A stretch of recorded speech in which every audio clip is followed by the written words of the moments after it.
12. What you know about it? Can't talk. Follow me. They taught us lies and chased the image of his greatness. Gave us religion and it was off to the races. You got your idols and you wanna play your favorites. Same color, don't matter, your mind praise basic. I keep truth and cover all bases. I'm talking facts and you wanna call me racist. I'm in the game with a handful of aces. Explore Joe 924 and peep the fakeness. The game never change the faces. The damn shame.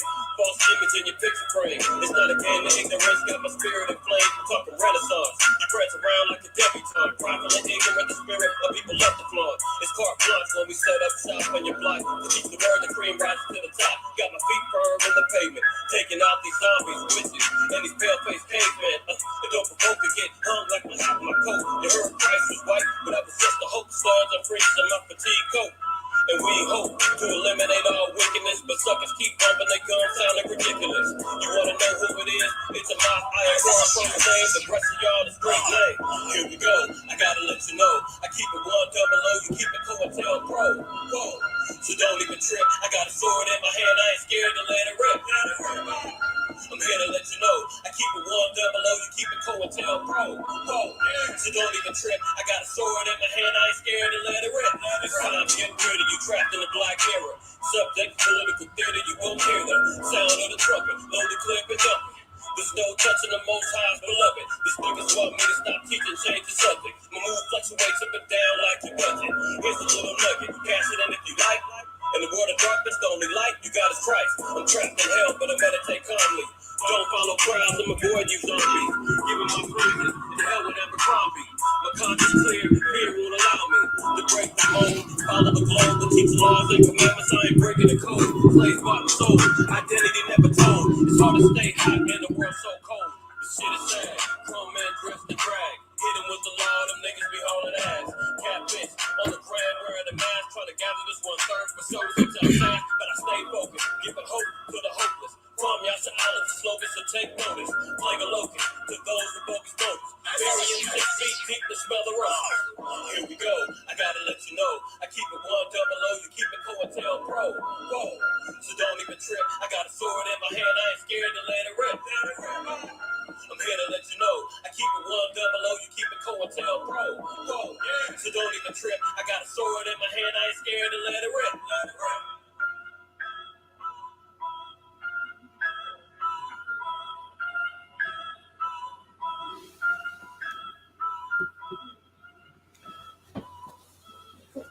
I ain't scared to let it rip. It's Friday Night Lights. I'll let you know I ain't scared. I know it's been a minute since we locked in on a Friday night, but it's time for it. It is that time, right? All praise, honor, and glory to the Most High. Yahweh Shah. This is your brother Ahmath. I acquire first name. IQ is all the same. You've reached DSTM. Don't shoot the messenger. Don't do it. Don't do it. Right? I pray everybody's well on this Sabbath evening, man. If you ain't taking naps, man, I know I didn't give everybody a little heads up. Friday Night Lights ain't for everybody. You know, if you're scared, go get some sleep, wake up in the morning, and catch up. All right. But if you want it live and in color to the minute, you're gonna have to get up, man. Wake up. All right. All praise to the Most High. For those that have, check their notifications locked in immediately. You know, the fam as usual. Bayan, shalom to you and the family, man. I just seen your text, man. You're a night owl, man. So I know you always waiting for the Friday Night Lights. So it's all good, man. Ashar shalom to you, right? Nama on the family, man. Shaq, all of y'all. Hopefully, all of y'all are well, man. Shalom to y'all. Shabbat shalom to Shalak. And anybody else who's going to be coming in on the late freight or tuning in tomorrow, expecting DSTM at the usual time. No, surprise. We're doing it Friday night. Friday Night Lights. We starting Sabbath off with a bang. Didn't want to wait no longer, another day, to get these current events out. Outside of that, I got another obligation with the camp in the morning. So what better time than to do it this evening, right? Without further delay, man, I'm not going to filibuster no more. I think We've got enough people in here, man, to get the show rolling. Let me take off this banner, man. Everybody's well, man, on the Sabbath, man. Throw a seven in the chat, man. Don't be afraid to say, hey, all praise to the Most High. We made it to the seventh day. We made it to the rest. Salute your fellow saints, man. Come on and tap on in.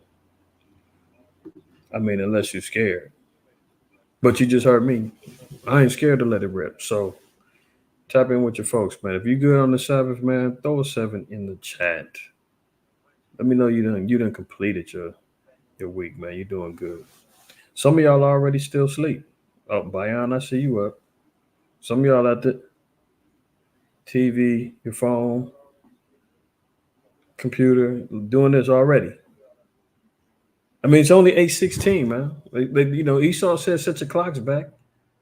You're supposed to get another hour worth of sleep. Isn't that what they say? I mean, how ridiculous is that, though? You don't get hours worth extra hours sleep. You understand what I'm saying? If you go to bed at 9 o'clock and you wake up at 4 o'clock in the morning, that's 9, 10, 11, 12, 1, 2, 3, 4. You've got 7 hours of sleep. Doesn't matter if Master says turn the clocks back and then you feel like, oh, I got a whole extra hour. It feels that way because your body's used to saying, oh, it's 5 o'clock in the morning. Maybe that's the case. But I see three of y'all up. Okay. Three of y'all had a blessed week. All right, all right. Well, we're going to pray for everybody else then. We're going to pray for everybody else. And for those who haven't, been looking forward to the Shabbat. But nonetheless, man, let's get to it. Let's get to it. I'm going to start off with a reminder. For those that remember, when I made this short, maybe almost a year ago, maybe a little less than a year ago, we're going to hear good old slow Biden give us a fair reminder of the times that we're living in. Let me let him say something. Putin's war against Ukraine will never be a victory. Democrats are rising to meet the moment, rallying the world on the side of peace and security. We're showing a strength and we'll never falter. But look, the idea that we're going to send in offensive equipment and have planes and tanks and trains going in with American pilots and American crews. Now, this is dealing with the war of Ukraine, right? Now, hold on. Shalakia, looking like I'm not sharing. See, I'm rusty, man. I ain't been on the Friday Night Lights in a hot minute. I got to get it together. Bear with your brother for a hot second, all right? Let me get that back. Let me have a do-over, as they say. All right, let's double back on your boy. Good old slow. Snow. Jim Crow Joe. Putin's war against Ukraine will never be a victory. Democrats are rising to meet the moment, rallying the world on the side of peace and security. We're showing a strength and we'll never falter. But look, the idea that we're going to send in offensive equipment and have planes and tanks and trains going in with American pilots and American crews. Now, again, he's talking about the Ukraine and Russia war, which is pretty much a wrap right now. Right. Last week, we've already got on accounts from Ukrainian generals to Ukrainian administrative officials saying it's over. Soldiers saying, I'm done. You got some of his generals are refusing to follow through with orders. They said, man, we're over here taking big time L's. That's pretty much a wrap. Right. So now Slow Biden is giving a clear understanding on what constitutes world wars. What constitutes world wars? See, because they don't want to come out and clearly say, hey, we're in World War III right now. It's already cracking. It's lit, right? They want to temper the bubbling pot known as this great melting pot over here in America. They want to temper the heat. They don't want to, go full blown and just let everybody know, hey, we're in World War III. Everything is going to go in complete panic. The markets is going to crash. The banks is going to be going insolvent, as we're already seeing them. Many of them are folding up, filing bankruptcy, and closing up shop. I think there's been at least 5 or 6 banks already this year, which is the most I've ever known, and it's probably the most since the Great Depression or maybe ever. He doesn't want to start the panic buying. Everybody running to Costco and Sam's Club and Kroger and every place else, trying to buy up every last little bit of toilet paper and food and grain that they can. They don't want to do that. So they want to keep, stringing you along, talking about the Grammys and talking about who's pregnant now and who cheated on who, and they want to talk about what's the best odds for the Super Bowl, and all of those distractionary methods are getting pushed out there right now. They don't want to fully admit, but Slow Biden has clearly told us what it's going to take to get World War III cracking. The idea that we're going to send in offensive equipment and have planes and tanks and trains going in with American pilots and American crews. Just understand, don't kid yourself, no matter what you all say. That's called World War III. Okay? To see how the fork-tongued demon, man, he sits back and says it like the people or the press are the ones who's in denial. Don't kid yourself. Like, if I said it, if this is what's going on, this is really what's happening, and then when it actually does happen, he falls back and says, no, that we're not at war. What are you talking about? We're over there in support. Oh, no, we're doing a humanitarian effort. This isn't war. Don't kid yourself. Who's he trying to convince?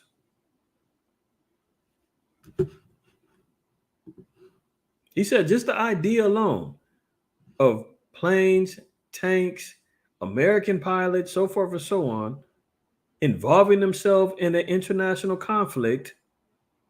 Russia and Ukraine was the template. He said that's called... Don't kid yourself, no matter what you all say. That's called World War III. Okay? Let's get it straight here, guys. That old expression, don't kid a kidder. That old expression, don't kid a kidder, huh? Well. So, the so-called white man speak before tongue as usual. Here he goes. Let me get this in Matthew. Matthew 12 and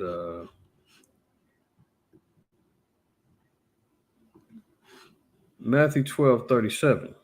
That reads, for by thy words, this is from Yahushua, our Savior, our King, clearly lets us know how words manifested will either justify a man or condemn a man or woman, right? So Slow Biden is standing on his word. Let's not kid a kidder. Make no mistake about it. No matter what y'all say. Oh, okay. The idea. So let him stand on these words then, because that's what the Bible says. Hold a man accountable to his word. So it says, for by thy words thou shalt be justified, and by thy words thou shalt be condemned. So Slow Biden is working on a fast track of condemning himself, condemning America, condemning the world, because America runs the world. As he's openly declared, it's World War III. Hey, so don't kid yourself. Waiting for CNN, ABC, Al Jazeera, Times of Israel. You waiting for RT and whoever else to make the declaration. You ain't got to wait. It's already been understood. The Most High has already assembled the nations, man, already figured out how the plan is going to be executed. All we need to do is just pay attention. Isaiah 51. Let's look at this. Verse 7 and 8. It says, Babylon hath been a golden cup in the Lord's hands, that made all the earth drunken. The nations have drunken of her wine, therefore the nations are mad. So, precept in this with Revelation 18, Babylon, modern day America, has been a golden cup in the Lord's hand. It's like the goose that laid the golden egg, man. Everybody's sitting back waiting to try to get a piece of that gold. This has been the shining place that the Most High has preserved for judgment, has been utilizing. The Most High has been utilizing America to control the nations, to manipulate. This is the hub of where the so-called white man operates out of. I did a lesson regarding Esau and American Empire. You can go back, watch that if you haven't. to help us really understand even more how America is that golden cup now. Everything that America has stands for, everything that America has accomplished, all the resources, everything, it's a self-contained empire. It doesn't need anybody else. The reason why it utilizes resources outside of here is because they need to politic. And they have to give up some wine and share its pleasantries and delicacies with the nations. Now the nations that got drunk off of this wine, now they're starting to sober up and they're starting to get mad. They're starting to realize they're being manipulated, they're being colonized, they're being bombed, they're being lied to, right? They've been sanctioned. America does it all. Now the nations are mad. Verse 8, Babylon is suddenly fallen and destroyed. Howl for her, take balm for her pain. If so, she may be healed. She's not going to be healed. Verse 9, it says, we would have healed Babylon, but she is not healed. See that? Forsake her and let us go everyone into his own country. See, the nations are getting tired of America, even though the gates have been broken down and the migrants are flying on over here. I mean, that's just a parallel in the spirit of dealing with ancient Egypt when there was a famine in the land and all the nations came here, including us, looking for resources, looking for the American dream. Same thing's going on as it was back in the day, right? But many a nation are going to start separating themselves from America. Remember a couple of weeks ago, I covered the article and they was talking about how it's not a good time to travel being an American. You understand what I'm saying? Because now everybody isn't looking at America as this golden cup no more. It's tarnished. It's fool's gold. So now all the nations is looking like, you know what, the hell with this America in the dream. And, from Ishmael to Moab, they're out burning flags, riding in the streets, picketing, all against America. Continuing on. It says, we would have healed Babylon, but she is not healed. Forsake her and let us go everyone into his own country. For her judgment reacheth unto heaven and is lifted up even to the skies. Once America starts being threatened with bombs and nukes and, everything else, and the first part of America gets hit with an ICBM, whether it be New York, Washington, California, the coastal cities that are most easily reached, Florida, via Cuba, because we know that China's over there setting up shop and Russia still has good relations with Cuba. They're trying to infiltrate and make sure that they have a military presence over there. They're making friends with Argentina. You're speaking about Brazil, Russia, India, China. They're all making friends with Argentina. They're making friends with Venezuela. All of the island cities in South and Central American countries that they can get close to, running drills over there in Venezuela, speaking about China, military drills in South America, so they can get close. See, and then once people start getting hip to it, they're going to say, oh, I'm going back to Haiti. I don't give a damn how bad Haiti is. I'm getting out of here. Oh, I'm going back to the Middle East. I'm going back to Africa. I'm getting out of here because we know that the impending doom of this place is about to hit. They're going to be trying to fast track their way up out of here. That's why the so-called white men is trying to make up all these digital IDs and VAX, put it together, VAX passports and so forth and so on, man, restricted travels and, because he's going to make it hard for everybody to shake and move. So it says her judgment reacheth unto heaven and is lifted up even to the skies. The Most High Yahweh have brought forth our righteousness. Come and let us declare in Zion the work of Yahweh our power. So this is what we do. We stand on the word of the Most High, the judgments and the prophecies. It says he's going to bring forth our righteousness. The laws and repentance is going to be coming back within the nation of Israel. It says, come and let us declare Zion, the work of Yahweh our power. So when we go and prophesy against great countries and kingdoms and evils and pestilences of the world, as Jeremiah in the 28th chapter, 9th verse, 8 and 9 tells us to do. We're declaring the mighty work of the Most High, right?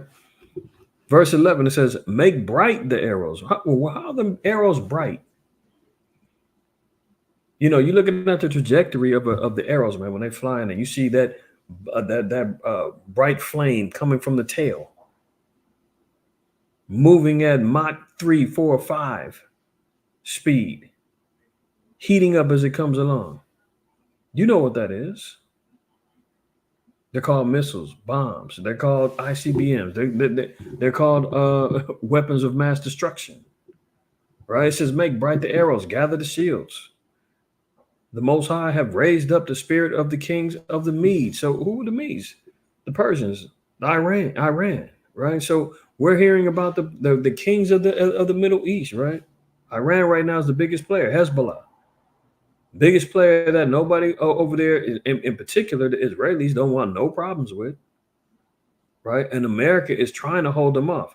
I seen an interview. I can't remember what position this guy held with. I think he was either with he was one of the military leaders of Hezbollah, and he went on record and he said, only thing we're trying to do right now is just provide a distraction and for Hamas. He was like, we haven't even went in there and really went all out. Like if we go all out, it's going to be a problem. So he said the only thing we're really doing right now is just providing interference. So while they're over there looking at Hamas, the Israeli armies, they got to look over their shoulder because they're saying, well, ooh, shoot, Hezbollah is breathing down our necks. And Hezbollah is just like blowing in their ear. Hey, remember, hey, we're over here. Don't mess with them. And because they're doing that, that's why America's sliding over saying, hold on. The Israelis are our boys. That's little bro. That's, you know, we take care of them. We play nice with the small hats. And that's why Iran and Hezbollah now has got to turn and look at America and say, stay out of this or else. See? So it says the Most High raised up the spirit of the kings of the Medes, for his device is against Babylon. So the Most High is acknowledging that he's against Babylon. To do what? To destroy it. So don't think, happy days are here again, man. America's going to live forever. That ain't going down. So be clear. Most High said he's going to destroy this place. All right. It says, because it is the vengeance of the Most High, the vengeance of his temple. So this is what the spirit that we're in right now. It's why you're seeing all of the nations rising up and gathering against America. Let's read the chapter before it, chapter 50, Jeremiah 50, reading verse 9. It says, for lo, I will raise and cause to come up against Babylon an assembly of great nations from the north country, and they shall set themselves in array against her. From thence she shall be taken. Their arrow shall be as a mighty expert man. None shall return in vain. So this is why we're seeing America is constantly looking both ways, in front, in back, because they're completely surrounded and they've bitten off more than they can chew. I mean, you got Russia over here, China over there, Iran over here, Syria over there, Yemen over here, North Korea over there. You get the picture? Great nations of the North Country, man. All the allegiances are lining themselves up saying, F America, and we're ready to go. Right? So this is why we see prophecy being fulfilled as the Most High is gathering all these nations right now to come against America. Let's get to this PowerPoint some more. Let's continue. No, we ain't talking no more with you, Slow Biden. To the minute, right? This is breaking news. This just popped in maybe about 2 hours ago. Pleas for help as Israel bombards Gaza hospitals. You notice, man, the narrative that came out when the first hospital in Gaza was blown up, 500 people died, thousands others injured, right? Restricting the supplies and the aid and the food and the water, the power for any help to go up in there is the tactics that the GMO Israelis are using.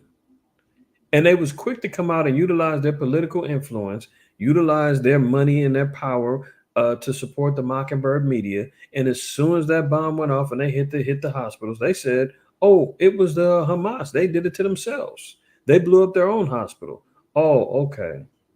Then we start hearing about, oh, they're bombing close to the Egyptian border where the supplies are supposed to be coming in. So they're cutting that off. They're cutting off the humanitarian aid that's being sent in from various countries around the world who's trying to help. They cut that off. Now they got the ground attacks coming in. Oh, they're bombing and they're killing innocent civilians. Remember the general last week? He said it's the ugly cost of doing war.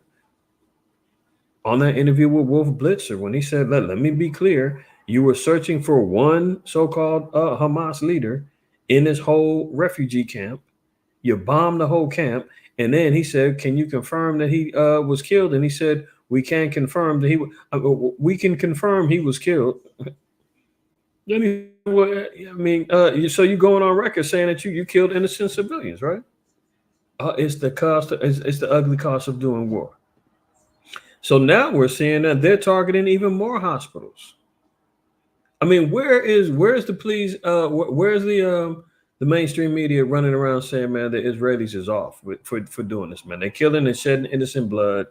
They're bloodthirsty, man. They out here killing all the Palestinians. Innocent men, women, and children are being destroyed. Where and how come that's not being publicized? How come there's no condemnation for that?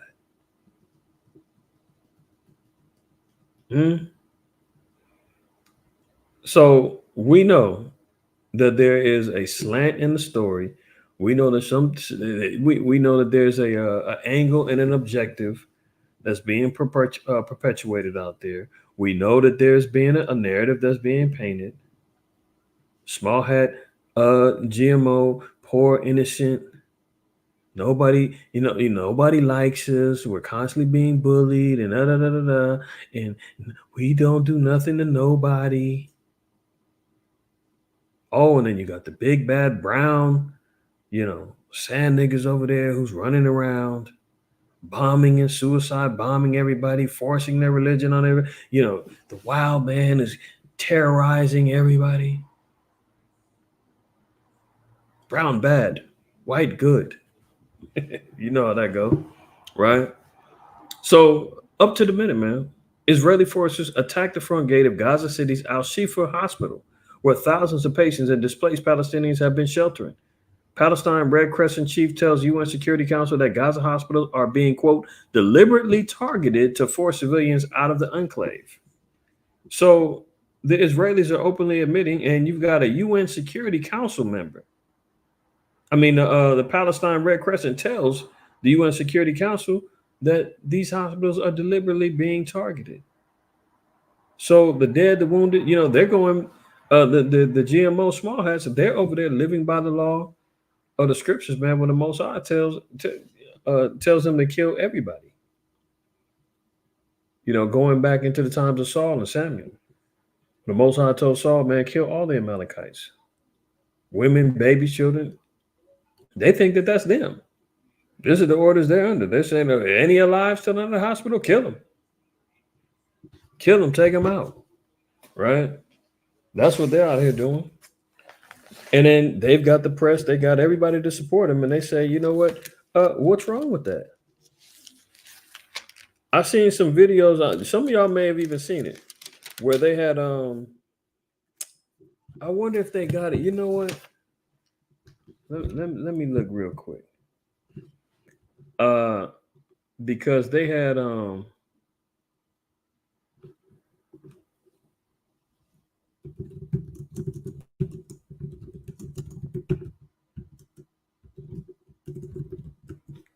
they had a video. There was somebody made like a little compilation, and it was multiple political leaders saying Israel has the right to defend itself. Let's see. I wonder if it's gonna play out for this one. Because Fox News has it right here, right?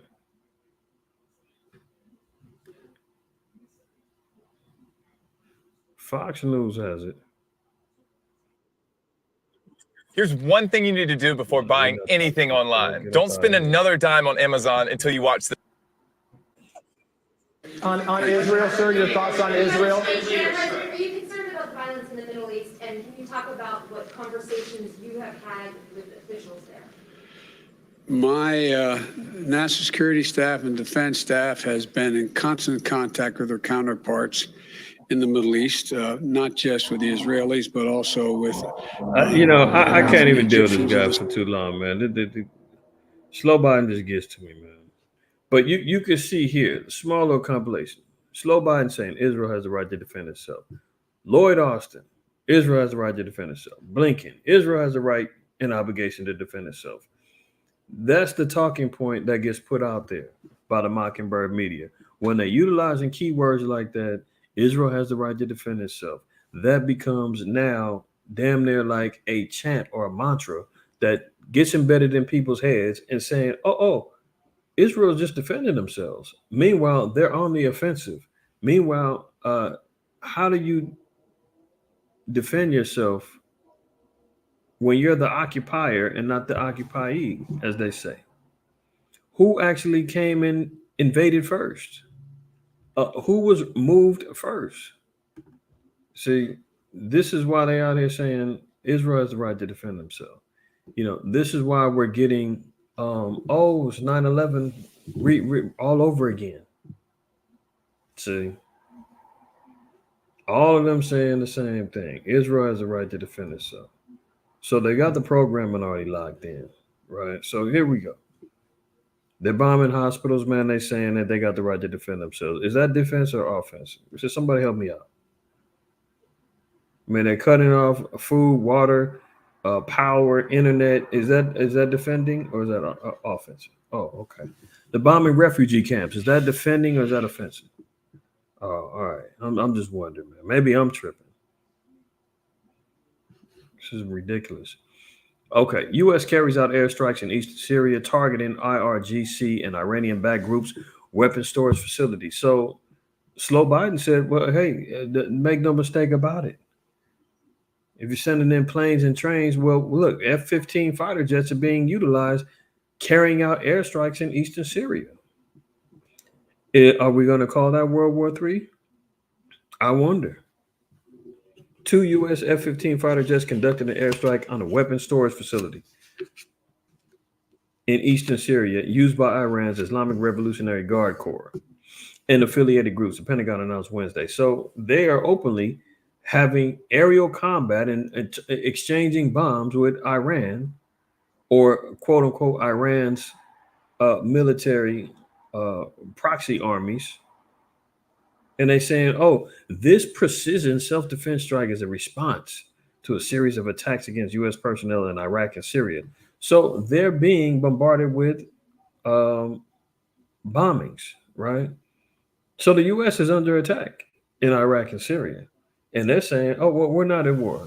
Calm down. Everything's fine. We're just doing precision strikes. Where is that coming from?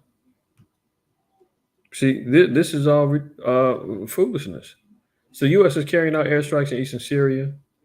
Let's continue. Look, U.S. forces are under fire in the Middle East as America slides towards the brink. The brink of what? World War III. They're claiming they're under attack. Well, guess what? You went over there and stuck your big pepper nose in the business. Soon as them bombs went out after October 7th, 2 days later, the big old warship Eisenhower, if that's the name of it, I can't remember. I think it is, was already on the first thing smoking to the Mediterranean with hundreds of F-16s and all kind of damn weaponry ready to go. And Slow Biden was immediately jumped out the window and said, "We stand with Israel. They're wrong or right or whatever. We're in it to win." So they immediately came. So they involved themselves in this, and now they're under attack. Now they're saying that they're sliding towards the brink. Well, the brink of what? fully engaging in warfare, which they're already doing. They're trading pop shots right now. They haven't had any casualties. But as of right now, it's basically throwing little pop shots and warning shots at each other, doing some structural damages. But how long before somebody really gets put to death? It ain't gonna be too long. Look, a defective drone in Iraq may have helped America from being dragged deeper into a widening Middle East conflict. The drone, which was launched by Erbil Air Base by an Iranian-backed militia before sunrise on October 22nd, penetrated U.S. air defenses and crashed into the second floor of the barracks housing American troops at about 5 a.m., according to two U.S. officials familiar with the matter. So America is going wild over a drone that malfunctioned, crashed into the barracks.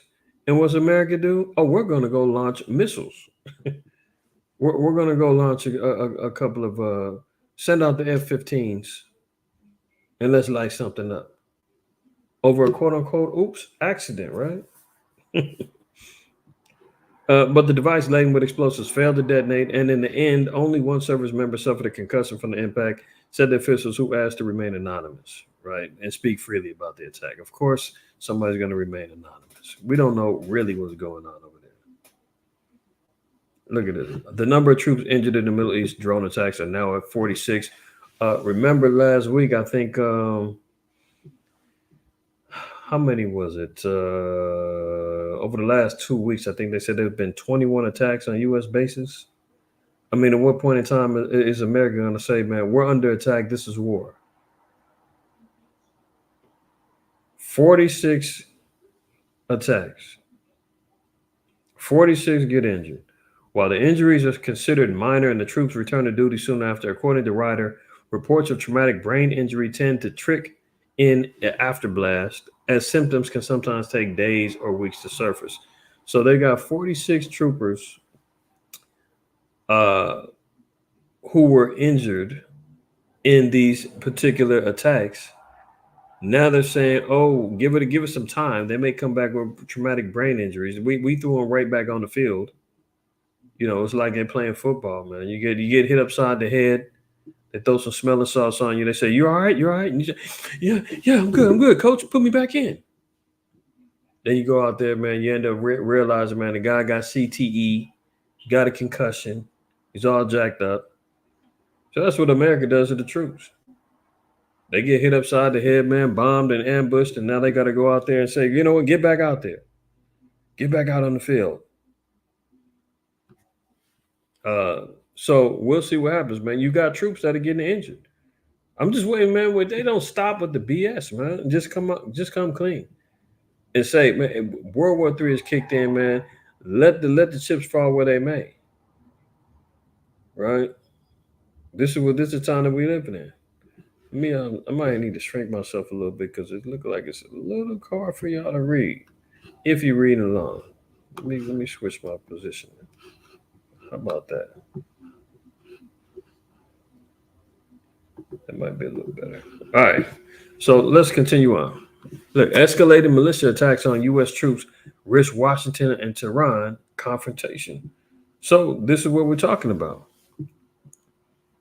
A confrontation that's going to lead towards Iran, i.e. Hezbollah, going to war with America. I mean, Turkey has separated themselves.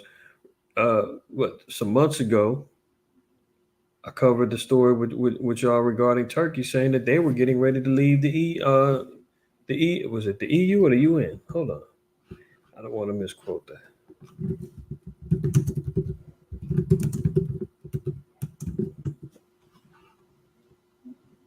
Yeah, see, it was the EU. Turkey could part ways with the EU if necessary. So Turkey is already on board with saying they don't want any more parts of the European Union. They're trying to get back with an Islamic State, right? They denounced Israel and said we're not messing with them. And Turkey got one of the biggest, if not the biggest, army and military presence in the Middle East. Let me see. I don't want to be misquoted.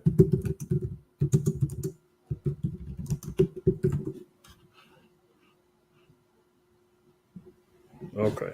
See that? Turkish army places number one in new ranking in the Middle East military strength. Middle East military rankings, Turkey is the highest. These are two different sources. Global firepower, they're all saying Turkey's up there, man. So the Turkish military became one of the Middle East's strongest. They've got their own objectives,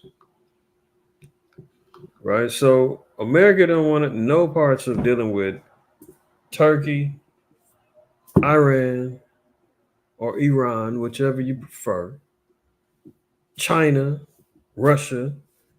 They got Yemen on their tail right now. They getting attacked from all angles,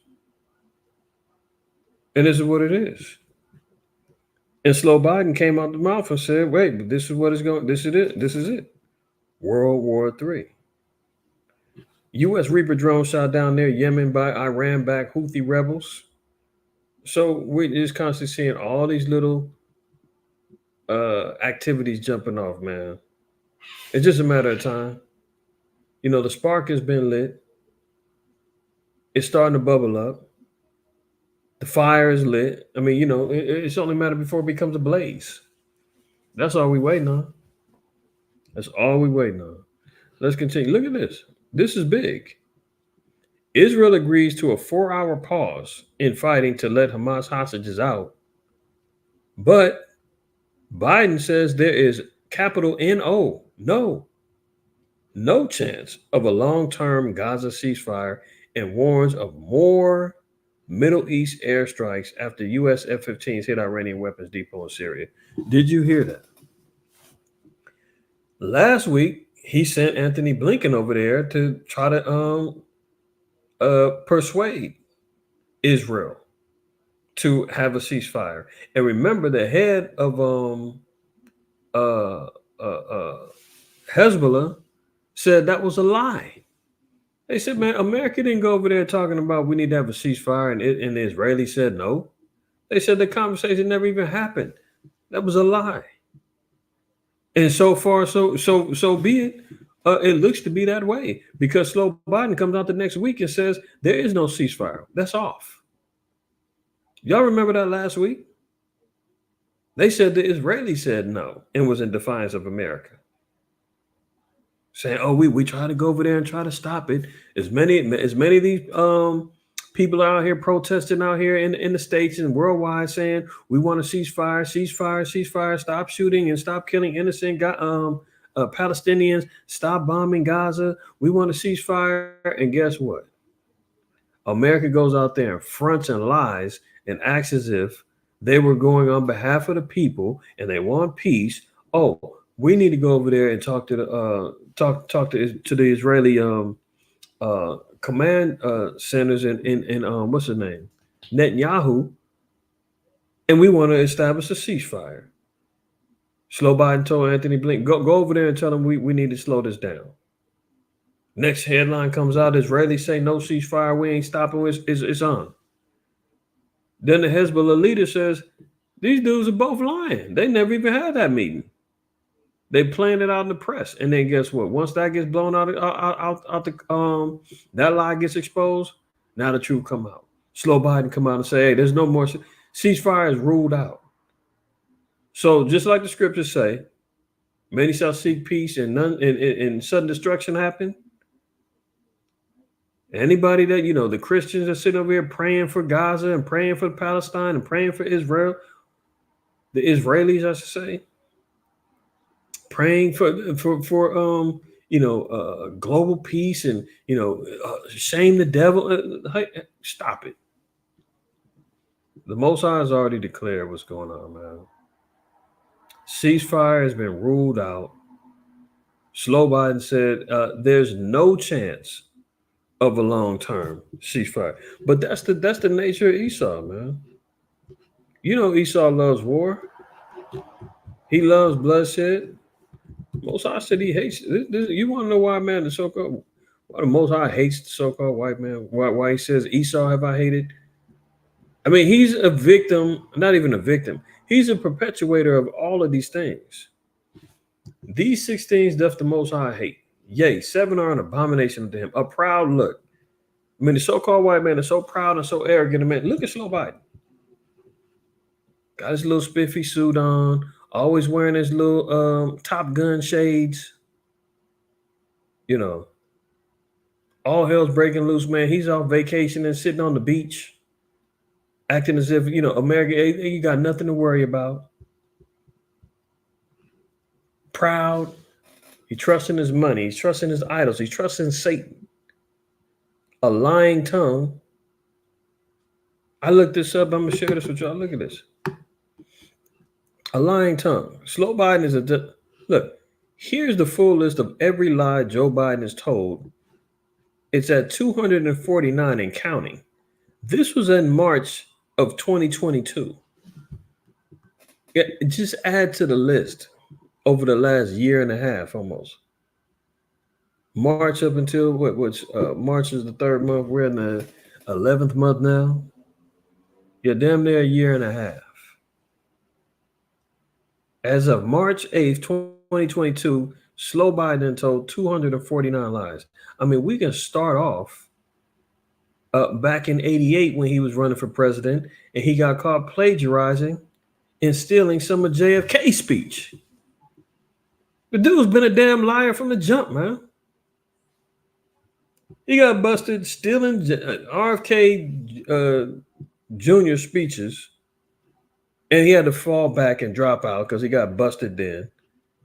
He told you his student loans are going to be forgiven. He told you that he stimulated the economy. He got everything working great. He told you that inflation wasn't a problem. I mean, how many lies this dude told, man? Over 250, and that was over a year ago. So he's above 300 plus. He said he taught classes at the University of Pennsylvania. That was a lie. He said he visited Ground Zero the day after 9/11. That was a lie. Look, Joe Biden completely lied about being at Ground Zero the day after 11. He was in D.C. To renew our sacred vow, never forget, never forget. We never forget. Each of us, each of those precious lives stolen too soon when evil attacked. Ground Zero in New York.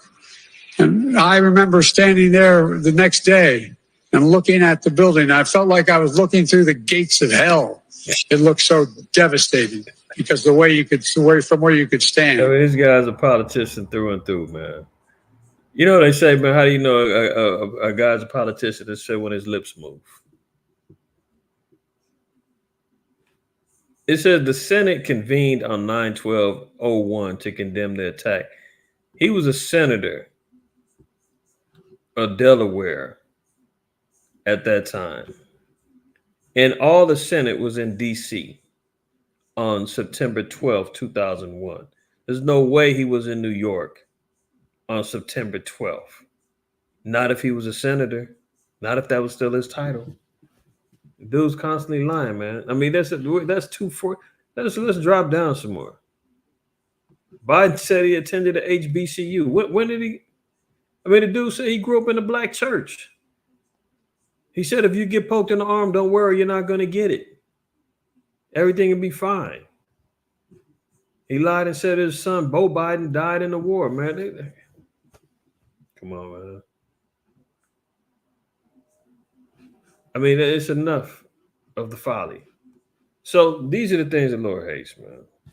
A proud look, lying tongue, hands that shed innocent blood. I mean, we just got through hearing about them setting up shop, bombing Gazan hospitals, bombing refugee camps, supporting. I mean, come on. Hands that shed innocent blood. When he went and spoke in Oklahoma at the 100-year anniversary of the Tulsa massacre, they brought up the topic about reparations. He said, we're not doing that. Yeah, reparations off the table under my watch. But had the nerve to tell everybody, the year that he was running his campaign, if you vote for Trump and not me, you ain't black. Remember that? Hands that shed innocent blood. I mean, Who signed the 94 crime bill? Or was it 96? I think it was 96, the crime bill. Between him and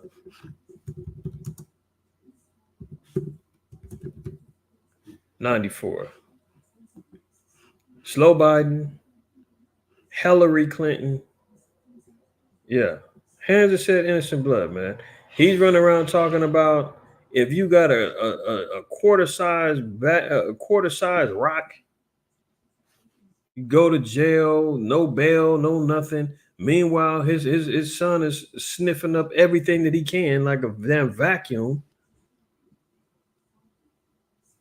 So he loves to share innocent blood, but he got no problem putting away Black and Hispanics for life, holding hands with Hillary Clinton, talking about that they, Black youths need to be made to heal and being, super predators. He co-signed all that stuff, man. A lying tongue, proud lip, a heart that deviseth wicked imaginations. I mean, didn't they just come out talking about they were ready to showcase this new super nuke that will destroy 2 Manhattans? Said it was 300 times worse than a damn Hiroshima. These are wicked imaginations. Going over there and supporting a college. We know we know what's going on over there. I got to be careful. YouTube and everything else is on high alert with people talking about condemning or doing anything with this war and them people. Heart to wicked imagination. Feet that be swift to running to mischief. I mean, it wasn't the smoke hadn't even cleared, man. The bodies were still warm when they went and sent over that battleship after October 7th, man. It was quick to run over there and get it cracking. Feet that be swift to run to mischief. A false witness that speaketh lies. I mean, that's pretty much been established. And he that soweth discord among brethren. I mean, he's the one who set up race tables, all different, gave us all false nationalities, false religions to follow, made us worship and follow after money, got us caught in systematic racism. I mean, all of this matters, man. Soweth discord among brethren, man. Divide and conquer. All the ways of the so-called white man. And Slow Biden comes out and says, hey, guess what? I know we said that we were going to have a ceasefire. We were going to go talk about it. But, that's not happening. More blood, more destruction, more colonization, more death for the damn Palestinians. And don't get me wrong. Again, I'm not a Palestinian sympathizer. The hell with them, too. But the truth is the truth. The ultimate damn fork-tongued demon is the so-called white man. And he's doing it all. Look at this. Let's look at Psalms 5. And we'll restart at verse 5 or we'll read verse 6. It says, the foolish shall not stand in thy sight. Thou hatest all workers of iniquity. I mean, is there a bigger fool than Slow Biden right now on the international stage? I mean, this is the only guy, man, who can barely hold himself up. He can't ride a bike, hits the dirt. He gets lost on stage. He's falling on stage. He's falling upstairs. He's told over 300 lies, I'm sure, to this point. He can barely remember when somebody's in a... Some of y'all, you remember that speech that he had? He was supposed to be honoring... man, I forgot what position. She was a former senator or something like that, man. The woman had died like 2 months before that. Or maybe a month before his speech. He's going around acknowledging everybody in the house, and he's like, hey, where's Mary at? Is Mary here? And they like, Joe, she died last month, man. Do y'all remember that? Good Lord.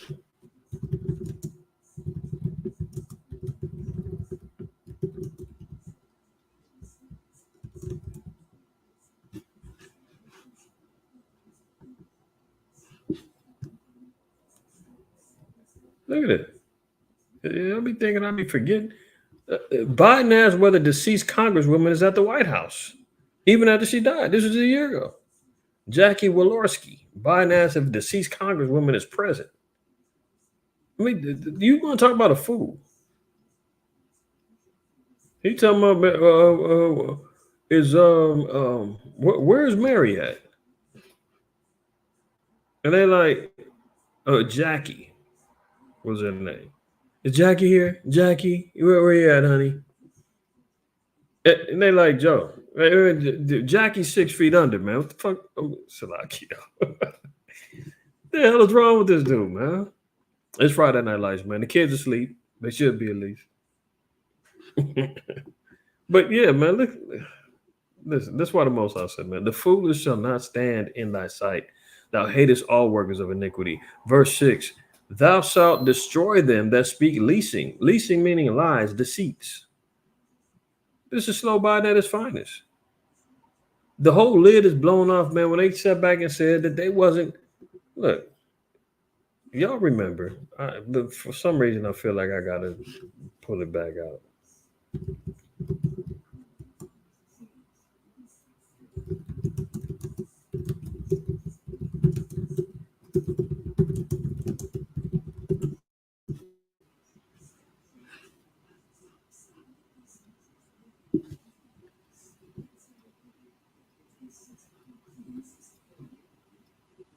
Look, Israel rejects ceasefire calls as forces set to deepen their offensive. Netanyahu says ceasefire will not happen. This is a time for war, right?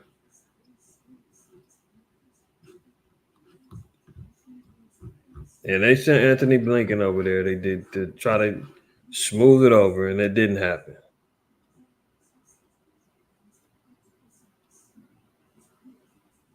Now they come out saying, "Okay, ceasefire is ruled out." Let me give one more in Psalms. So the fool ain't gonna stand, man. The Most High is gonna destroy. That's why I said, man, slow Biden for 2024. You know what I'm saying? Like let him have another shot at it. You know, he did a lot of damage. And a lot of Israel done woke up during his tenure and during the tenure of Trump. Man, let either one of them idiots back in. Just imagine the growth of Israel, man, and the awakening of our people, man, within the last 8 years. Some of y'all came in the truth within them 8 years. Pointing and looking at Trump and saying, man, this bastard, blah, blah, blah, blah, blah. You done heard some brothers break down some things and talk about America and talk about the so-called white man and talk about Trump. And you like, damn, that makes sense. Yeah. The hell with them. Somebody done broke down and talking about slow Biden and you're saying, yeah, you know what? America is wicked. Under 8 years, man, a lot of Jake then came into the truth. Under these two buffoons watch. So I say let them back in, man. And at the same time, we see the escalation of all world affairs have continually gone spiraling out of control. So these two demons are key players in shutting America down, man. So I say, man, Trump or Biden for 2024, man. Let one of them come back in. It'd be the faster this thing goes down the damn drain. Psalms 140, we'll start at verse 1. It says, to the chief musician, the Psalm of David, deliver me, O Yahweh, from the evil man. Preserve me from the violent man.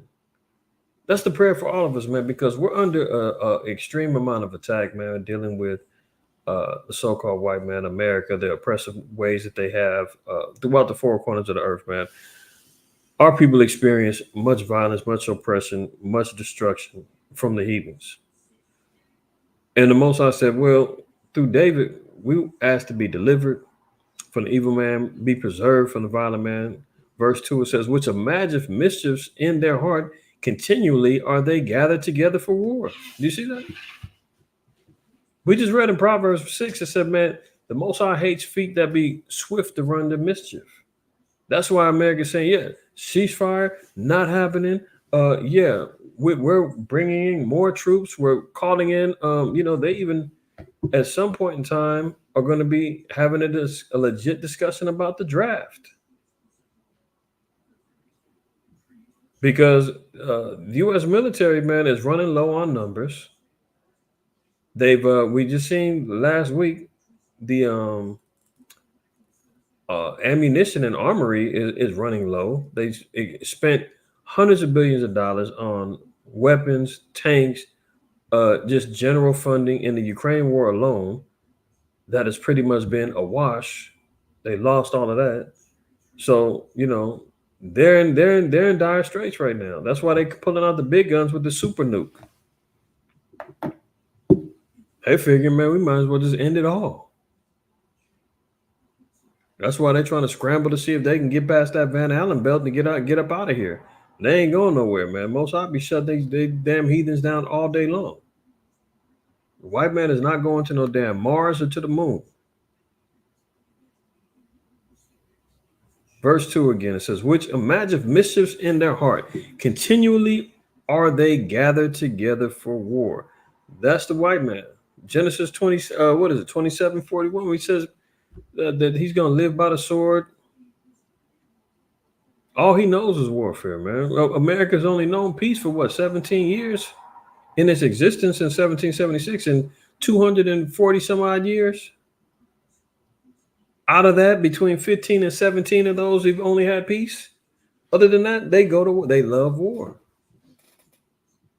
That's why America's constantly sticking their nose in everybody's business. That's why they got 700 plus military bases all throughout the world.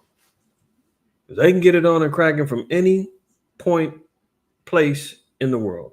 I mean, they've got military bases right there in Syria that's being bombed. I mean, you're in the heart of your damn enemies. And they still over there regulating, militarily enforcing sanctions on Iran and said nations. So they imagine the missiles in the hearts continually are they gathered together for war. They have sharpened their tongues like a serpent. See that? That's a forked tongue. The so-called white man. White man speak with forked tongue, man. That the Native American brothers didn't lie. Sharpen the tongues like a serpent. We just seen 249 lies up until March of 2022, and he done told some more since then. Didn't he say your student loans was gonna be forgiven? Oh yeah, I got 10 racks for you Negroes over here, and I got another 25 if you took this type of loan. Don't worry, everything's great. See, in one of those lies, he said he cured cancer. They sharpen their tongues like a serpent. Adder's poison is under his lips, man. Everything he says, man, is nothing but poisonous and wicked, man. And you want to play around with him. The scripture said, man, nobody pities a snake charmer when he gets bit.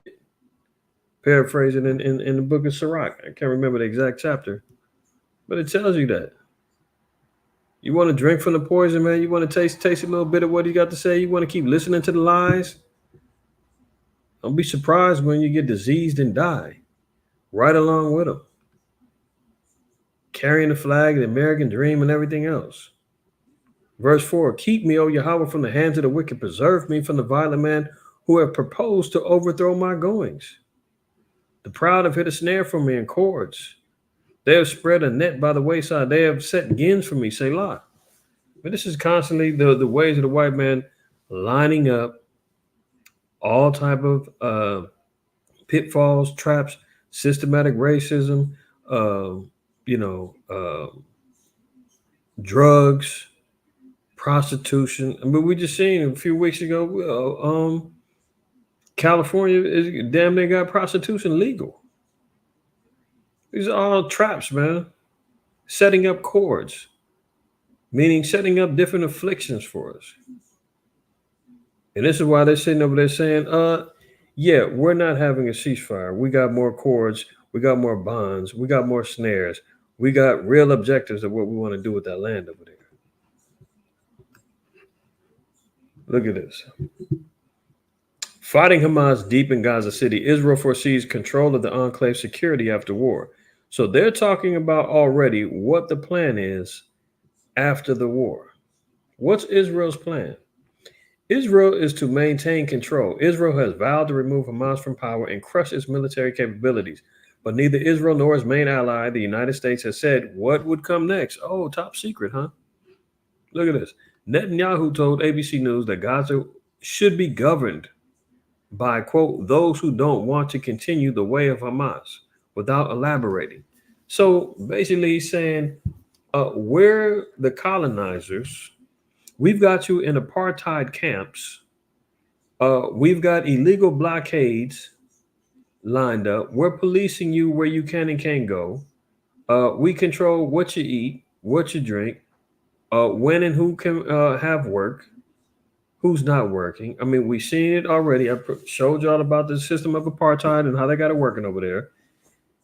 Netanyahu basically is saying, if you want to maintain life over here, you can't have any parts of this rebel faction who doesn't like how we're controlling you. You got to completely denounce all of that.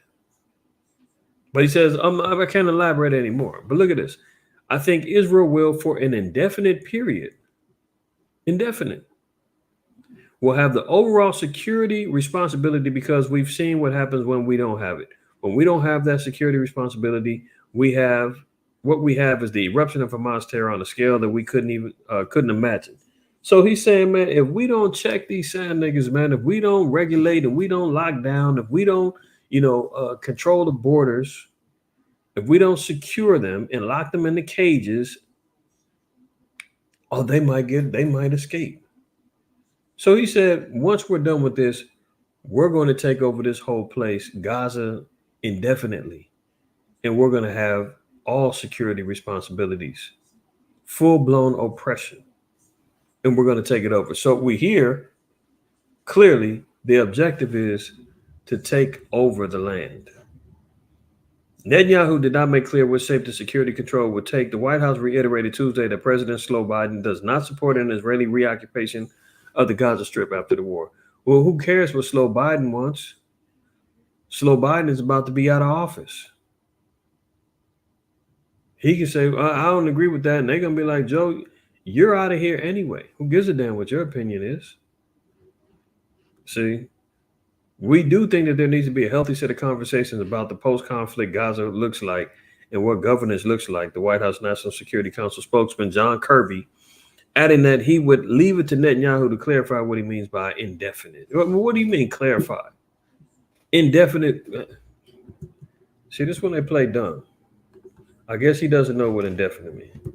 Indefinite. Maybe we can look it up.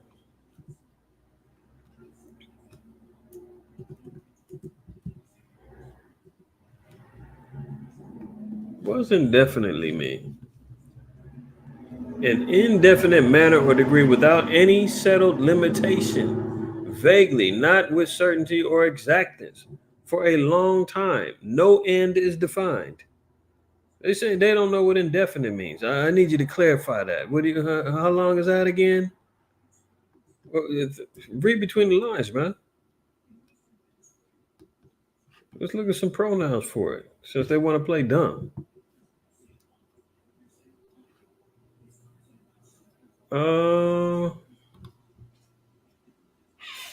I was looking at it, not pronouns. I was looking for synonyms. But you get the point. For a long time, no end. All right. What are you talking about? You need to give clarification. You know exactly what he means. Here's a little video from TikTok, man. Hopefully it comes out all right. So it says up here, the U.S., UK, Israel want to clear out the Palestinians and take the oil in that region. So there's a couple of different philosophies, ideologies, reasonings that's out there. This one in particular is talking about oil. Now there's another one that's talking about creating a new not the Strait of Hormuz. The oh man, what's the name of that thing? The canal. The canal. Let's look at this real quick. gas reserve off the coast of the Hamas-run Gaza enclave. The gas field, which sits just about 30 kilometers off the Gaza coast, is estimated to hold more than 1 trillion cubic feet of natural gas. Discovered over 20 years ago, the gas has remained untouched due to the ongoing conflict between Israel and the Palestinian enclave. But now, with the West looking for alternative energy sources after distancing itself from Russia following the invasion of Ukraine, all parties involved are willing. So did you hear that? So number one, they're looking for alternative energy and oil sources because of the conflict with Ukraine and Russia. And we'll see in a minute. I got another article that says that Russia and Saudi Arabia have agreed to continue holding back oil production up until December. So they're controlling the energy. They're controlling the oil. They got to find a whole new way to exploit and get oil so that they can support all their allies over there. They don't want to keep, America doesn't want to keep wearing out all of their strategic reserves, even though Texas is a number 2 oil producer and has enough oil to support America and then some. That alone. Oh, but Slow Biden said no more drilling, no more fracking and all that other stuff, right? Remember that? Because he wants a Green New Deal. He wants green energy, clean energy. He wants everything electric. So let's shut all that down. We can go and bash and colonize and steal and rape and pillage some other places.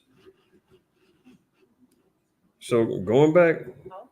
With the West looking for alternative energy sources after distancing itself from Russia following the invasion of Ukraine, all parties involved are willing to make new strides. In a statement earlier this morning, the Israeli Prime Minister's office citing economic reasons for the move. In the framework of the existing efforts between the State of Israel, Egypt, and the Palestinian Authority, with emphasis on Palestinian economic development and maintaining security stability in the region, it has been decided to develop the Gaza Marine gas field off the coast of Gaza. The Egyptian-owned EGAS is expected to develop the field, pumping out more than enough gas needed for the Palestinian territories, allowing for the rest to be exported and provide vital income for the cash-strapped PA. Despite not being in talks on the project, Hamas is expected to unofficially sign off on any agreement to avoid the possibility of missile strikes on the new gas field once work begins. So, gas, oil, resources. One reason why they want that land. One reason why Netanyahu says that we're going to occupy that place indefinitely. Far be it from America to actually go and start a war over oil. They've never done that, have they? Oh, they never lied and said there was weapons of mass destruction in a place called Afghanistan and there wasn't any. And they ended up controlling the resources. Oh, they never went and lied about babies getting killed in incubators and all this other stuff and bombed and destroyed Iraq. Oh, no. Desert Storm, all the Middle East, they go over there and they get all that oil, all the resources. America would never do nothing like that. Very interesting. Gas reserve. Very interesting. Here's another thing. The Suez Canal. Big time trade, import, export. They want to create, some of y'all may have heard this, is going viral on the net. The Ben Gurion Canal Project. This is a whole new canal that they want to build and make that would rival the Suez Canal. Hopefully, okay, there it goes. The Suez Canal, as we see right here, right? Will it blow up a little bit? Okay, there we go. Suez Canal right here, going through the Gulf of Suez. They get the imports and exports, all the resources coming in for the Mediterranean. Gets a clear path out. Can get in all the other the nations and whatnot, right? They said this place makes like $9 billion a year, this canal alone. Now, what the small hats are trying to do is build a whole new canal called the Ben Gurion Canal. And they want to build it all up through here. But guess what? You can't get through because you got to go around Gaza. Now they want to say, well, no, we want to be able to go through Gaza. We want control over Gaza so that we can have all access to the ports that they are going to be building. So not only do we got the oil, now we got a canal that they want to build for import, export, trade, money. It's all about money, man. You know the rules. The love of money is the root of all evil. So-called white man says you want to follow. You want to know where evil is, man. Follow the money. You understand? The Ben Gurion Canal Project, or Israeli Canal, is a proposed canal project through the state of Israel. It will connect the Gulf of Aqaba to the Mediterranean Sea. David Ben Gurion, for whom it would be named, is considered the founding father of Israel. Where is his name at in the scriptures? I thought it was Abraham, Isaac, and Jacob. Huh? Ben Gurion. You see how they constantly just hijacking every damn thing and throw in lies? Founding father of Israel. Right? There he goes right there. Oh, look at it. I mean, he look like, man, he didn't put his finger in the light socket, man. The primary national founder of the state of Israel, as well as the state's first prime minister, Boris Plonsky, then part of the Congress of Poland. The Polish Jewish parents, he immigrated to the Palestine region of the Ottoman Empire in 1906. He's not even a native of the land, man. I mean, the damn Hamites got more rights to Palestine than the damn Ishmaelites or shock value heathen David Ben Gurion. Unbelievable. The canal will rival the Suez Canal, which runs through Egypt and has had many disturbances in its history, such as the Israeli blockage through the Suez Canal and the Straits of Tiran, closure of the Suez Canal in 1956 to 57, another closure in 67 to 75. So they constantly been trying to shut down and close down the Suez Canal so they can get this Ben Gurion Canal project going. They don't want that money going through Egypt. They don't want that money going through any other hands. They want full control. And they wanted to rival. They wanted to rival the Suez Canal. But they can't do it unless they get through Gaza. Right? Look at this. The Suez Canal set a record with annual revenue at 9.4 billion US for the fiscal year of June of 2023. Guess who says we want that? Guess who says 9.3 billion going through the what? Shh. Say no more. Who's in the way? Oh, okay. Don't worry about it. We'll figure out a way to get through. Oh, we drop down our security defenses, let them come in on paragliders, take 6 hours to come in and help, line up the media and tell everybody this is a terrorist attack. Sound familiar? 9/11, inside job. If you're not with us, you're with the terrorists, quoting George Bush Jr. 21-year war. That was all ended up being founded on lies. Huh? And are they not saying, no, this is this is Israel's 9/11? Oh, no.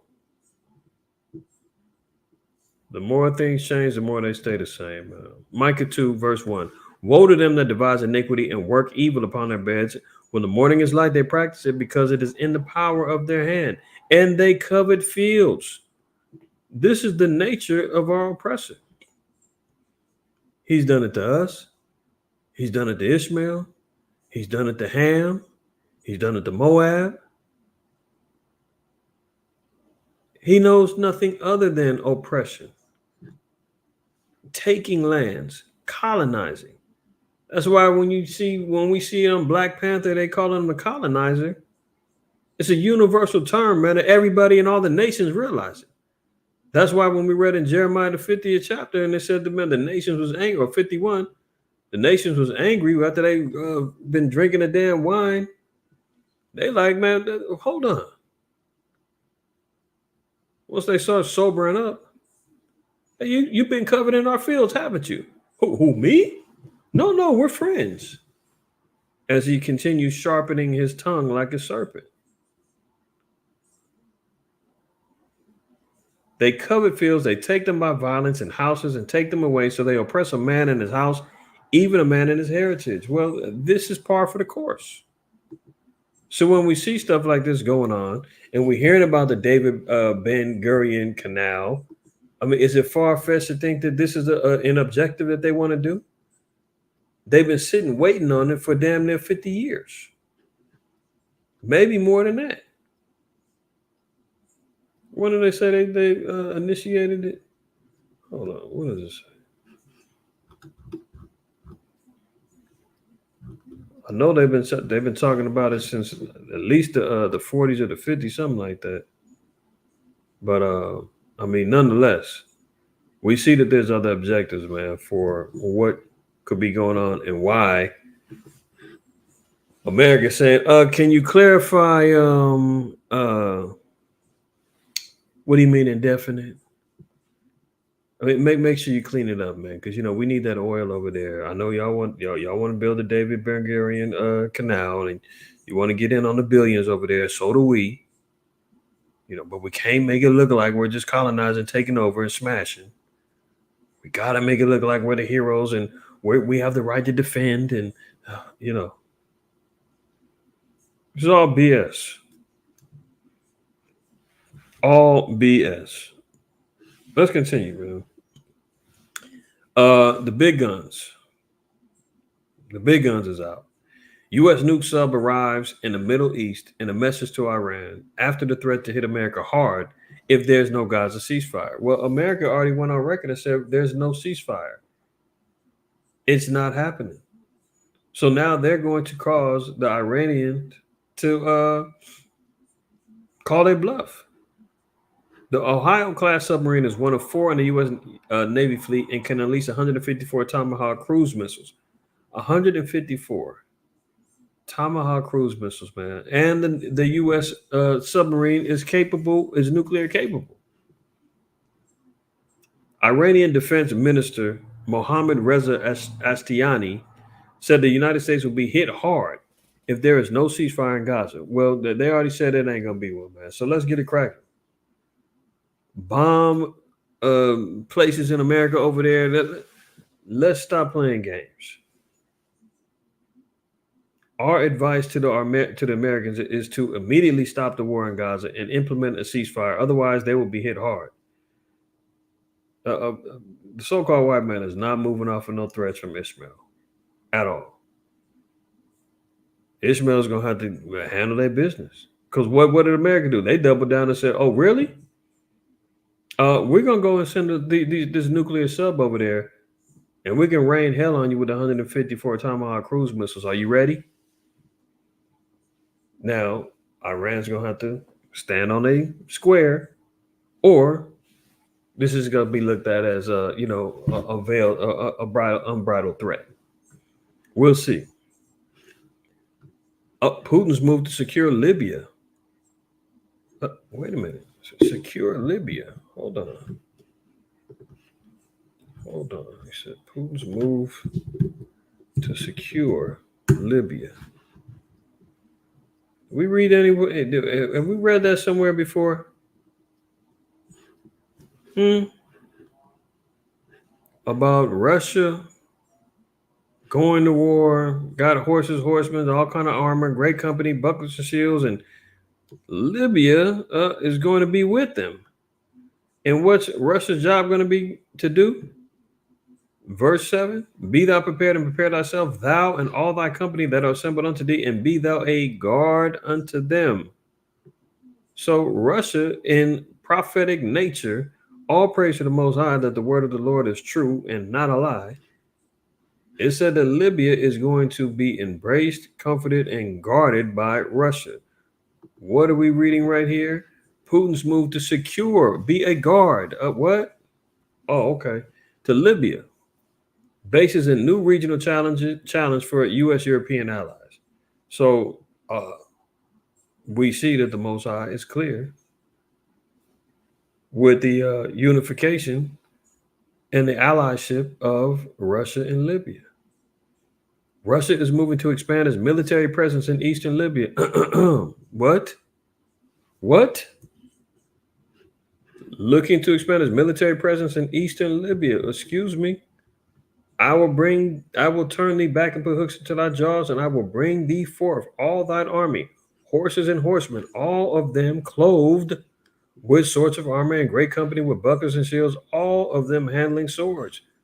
Persia, Ethiopia, Libya with them, all of them with shield and helmet. Gomer and all his bands, the house of Torgama, of the north quarters and all his bands, and the people with thee. Be thou prepared, and prepare thyself, thou and all thy company that are assembled with thee. So here we are talking militarily, we're talking war, we're seeing who is securing what, who's the big dog of the two.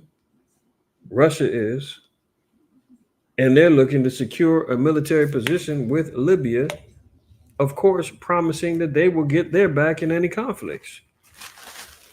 Russia is moving to expand its military presence in eastern Libya, a plan that could lead to a naval base, giving it significant foothold on Europe's southern doorstep. A defense accord is being hammered out between Russian President Vladimir Putin and Libya's eastern military commander, Khalifa Haftar, following their meeting in Moscow in late September, according to the people briefed on the matter, who has not to be identified, discussing sensitivity issues. Look at that. Look at that. The Israel-Gaza war, an assassination attempt on the Palestinian president, Mahmoud Abbas. Mahmoud and Abbas kills one. So this is how deep it's getting. There's an assassination attempt on the president of Palestine now. One of Palestinian President Mahmoud Abbas's bodyguards was shot dead in an assassination attempt on the leader after he was given a 24-hour ultimatum by the sons of Abu Jandal to declare a global war against Israel. See, the wild men are even turning on themselves. They want him to completely back the Palestinians in Gaza, and they say, man, declare global war. Declare that it's World War III. And they put a hit out on him. So this is how, remember, just to refresh what's going on. If y'all remember, there's been a number of different politicians who's been getting shot and killed. In particular, I know there was a couple in South America. Some Spanish presidential hopeful, man, he just got shot in the face. I think yesterday.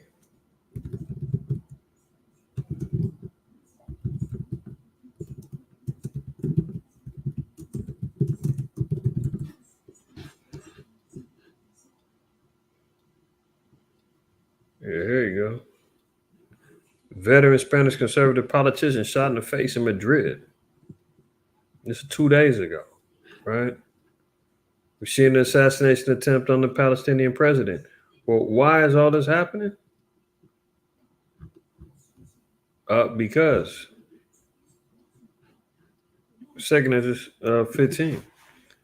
For the sword and destruction draweth nigh, and one people shall stand up and fight against another, and swords in their hands. I mean, we're seeing open warfare right now between Ukraine, Russia, Israel, or the Israelis against the Palestinians. We've got different wars and uprisings going on in Africa. Drug wars going on down in South Central America, Mexico. I mean, there's warfare going on all over the place, right? In verse 16, it says, for there shall be sedition among men in invading one another. They shall not regard their kings nor princes, and the course of their actions shall stand in their power. So when we're seeing assassination attempts on presidents and congressmen, I mean, we've seen various politicians here in America getting shot. There was just one that just got shot. A judge got shot in his driveway a few weeks back. A couple of other congressmen and a congresswoman got put to death. So this is the times that we're in. So assassination attempt was taken on the Palestinian president. People are not regarding authority at this particular point in time, man. Political agendas, religious fever or fervor, I should say, is taking over. People are making people make decisions about what side they stand on when this all goes down. Let's continue. Jordan says all options are open as Gaza conflict intensifies. So now even Jordan, which was once an ally of America, they stood out and said that we're against what's going on in Israel. We don't like how the Israelis are getting down. The Palestinians are being put to death. They saying we got all options open right now in regards to where we stand at, but we're definitely not standing with the Israelis in America. So Jordan, now you can add to the list of those that's riding against America. So we got Russia, China, Iran, Jordan, Yemen, North Korea, uh, uh, Syria. Where else? Turkey. I mean, the list goes on and on. The list goes on and on. Uh, Look at this. NYPD reports an alarming 135% spike in NYC hate crimes against Jewish and Muslim New Yorkers after Hamas terrorist attacks. So we're starting to see a little bit more of the uprisings, the rioting, and the physical combat and exchanges that's going on between these two groups. You seen brothers over there in Chicago, man, put the beats on the heathen a couple weeks ago. It don't work the same when the fake ones is out there trying to, stand up and fight. It ain't the same results, man. The same spirit ain't on them. You understand? Looking at New York, speaking of New York, man, good old Mayor Eric Adams, man, the good mayor over there. He's under investigation now over some money laundering. They just they raided the house of his fundraising campaign manager, his sister. He was on his way to go.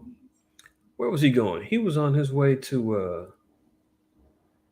He was on his way to go somewhere. I forgot where he was going. He was going out of town. He had to hit the U-turn real quick and said, "No, I got to go back home." My fundraising campaign manager, she got hemmed up by the police, FBI. They raided her. I got to go get her back. Meanwhile, the nigga was trying to go to make sure he didn't get caught slipping. As soon as they pop up, man, FBI said, yeah, Eric, we're gonna need them phones too, because we've got information that says that you getting some illegal funds and some money laundering going on between you and Turkey. Yeah, we need to holler at you, Negro. Yeah, no more parading around at the pride parades and all of that, Mr. Adams. Yeah, no more shaking your tail feather out there with the sodomites. No more of that. Yeah, no more making empty promises to the northern and southern kingdom tribes have been coming over here talking about we welcome you as a sanctuary state. Come on over, and then you tell them get out. Can't do nothing for you. I mean, no more. Letting all hell break loose in your city no more, man. Where's that money at, Negro? Where's that money at? You see, you let a nigga get in office, man. He still can't help himself. I didn't include it, but I gotta throw it on here. Look at real quick. There you go. Look at he look nervous too. Look at FBI seized phones and iPad from New York Mayor Eric Adams and Escalating fundraising investigation. Uh-oh. He's a former cop too, so he done did some dirt. Seizing his phones and iPads. Oh boy. Let's get back on track though. But in his city that he's the mayor, the heathen are raging. They're wilding out over there. Right? What's that in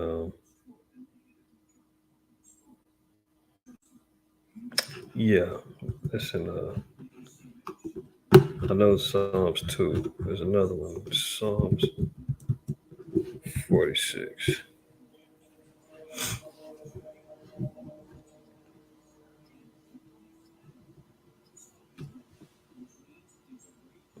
Let's look at this.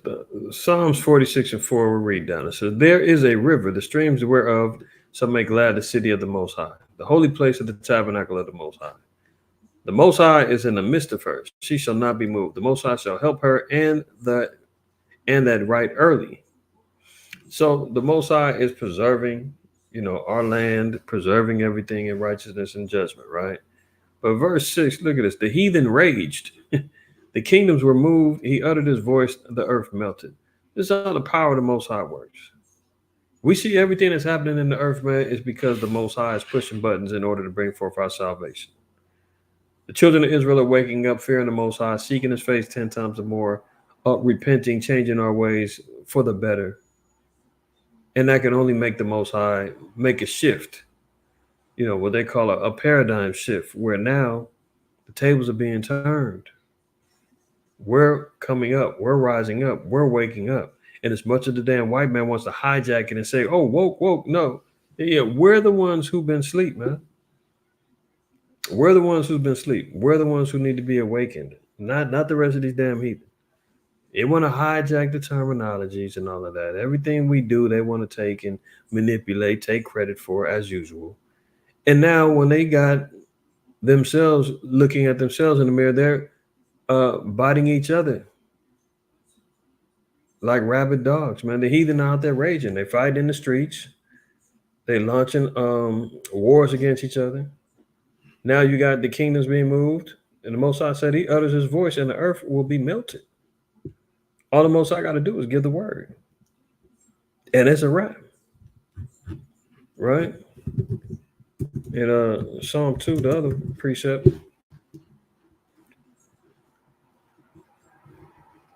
Most High says, man, why do the heathen rage and the people imagine a vain thing? I mean, here they are out here rioting, raging, having religious warfare, bumping their gums about Islam or Judaism and the Talmud. And you're imagining vain things, both of them. Neither one of them have rights to the land. Neither one of them are going to be there in the end. We're going to be taking over that land. Amalek is going to be being put to death. They're going to burn with the rest of their tribesmen, the rest of the Edomites. Ishmael, you going into chains. Those that are preserved and bow down to the God of Abraham, Isaac, and Jacob, and the children of Israel and Hamashiach Yahushua. You going into bondage, man. You imagining the vain thing. They thinking Netanyahu saying we're going to have indefinite occupation. Yeah, we will. You won't. We will have an indefinite occupation of that entire region. You will not. It's a vain thing. This is what they're out here doing, though. Heathen raging, imagining vain things. Look at this. Pro-Palestinian who hit Jewish protester Paul Kessler with a megaphone when rival rallies clashed in California is identified as a 50-year-old college professor who posted an online rant comparing Hamas to Mandela and Gandhi. So the heathen out there fighting each other, man, and now he didn't call a body. 50-year-old pro-Palestinian hit upside the head Paul Kessler with a megaphone, man, put him to death. So now they're experiencing death at these rallies. They going at it. Mass brawl outside of Gal Gadot's Hamas attack screening. Gal Gadot is that actress that played Wonder Woman and Fast and Furious and whatever other movie she's been in. But she's a little GMO fraud too. She had a screening of a little documentary movie chronicling the terrorist attack, right? And they got it on over there. They said it was a mass brawl. Look at Channel 7. Look at the heathen.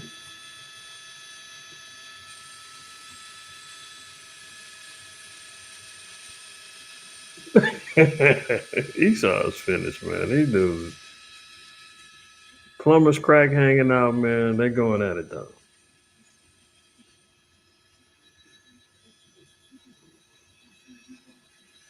See, the results ain't the same, you know. When when Jake is out there, man, the brothers got down.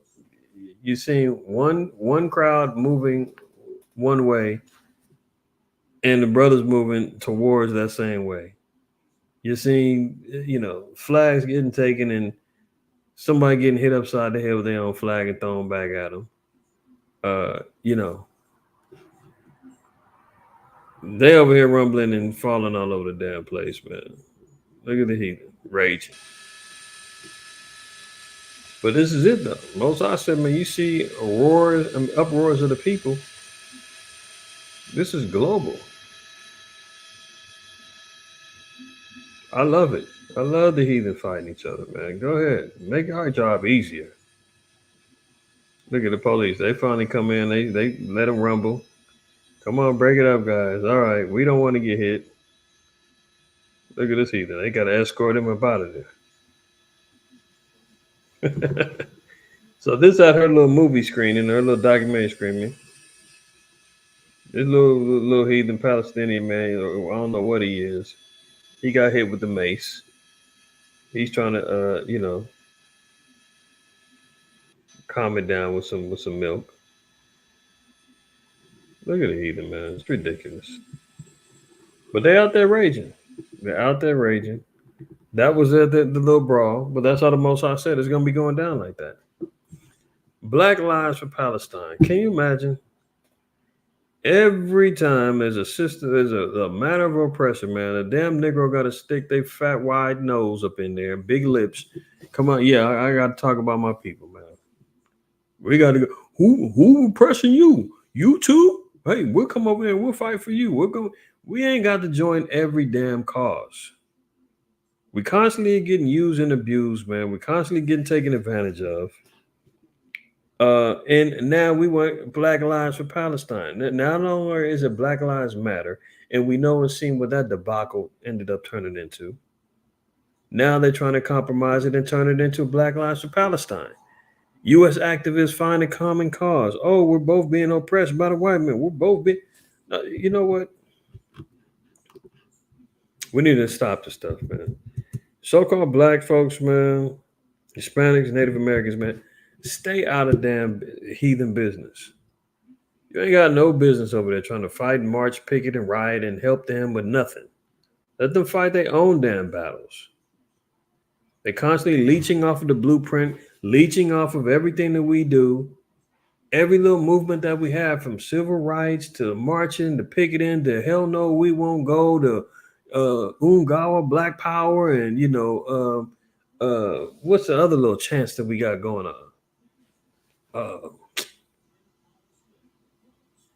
Whatever the damn sayings come, I'm sick of this. They always say, man, the niggas are join. Oh, we gotta tell them, man, look how they treating us, man. We being occupied. We share the same history. No, we don't.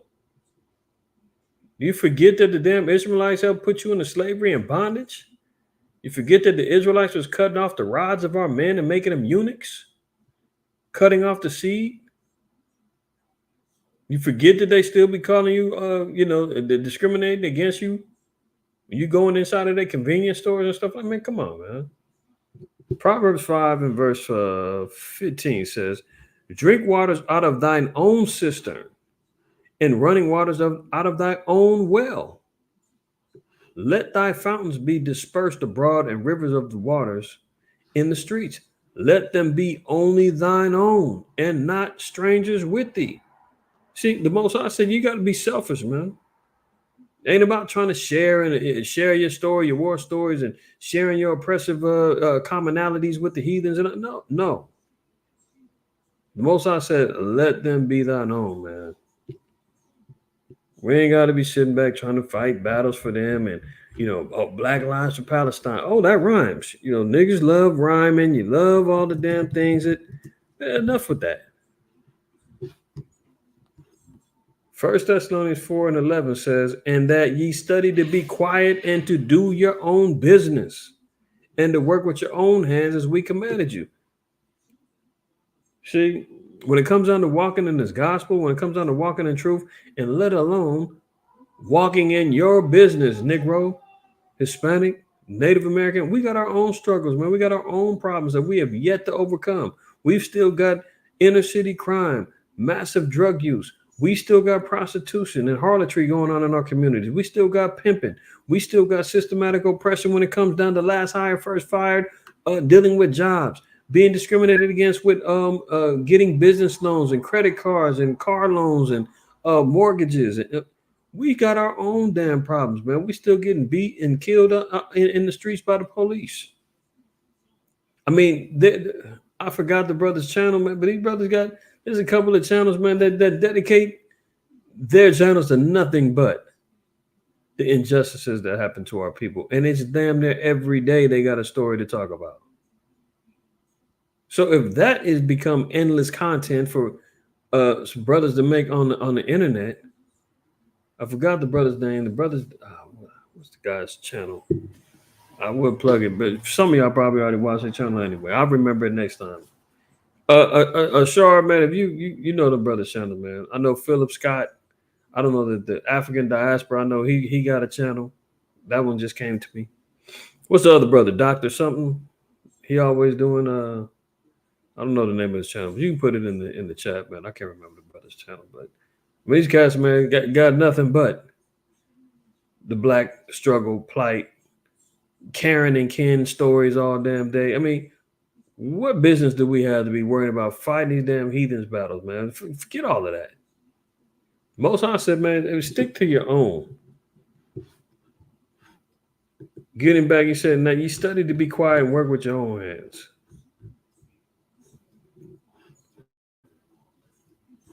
Mind your business, in other words, so-called black and Hispanic, man. You running around talking about black lives for Palestine. Knock it off. We got our own damn problems. Proverbs 11:21 says, though hand join in hand, the wicked shall not be unpunished. You're not going to stop what's going on over there, man. Them damn Arabs over there, man, do not like you niggas over there. I seen a TikTok video. Somebody shared it, or it could have been on a YouTube short or something. Some Arab female was over there talking about, man, Arab American, we got to stop hating black people and because, they've gone through similar oppressions like us. She readily said that her people hate black people. And a nigga want to run around with a damn bow tie selling newspapers, talking about Hamdu Allah and Assalamu Alaikum.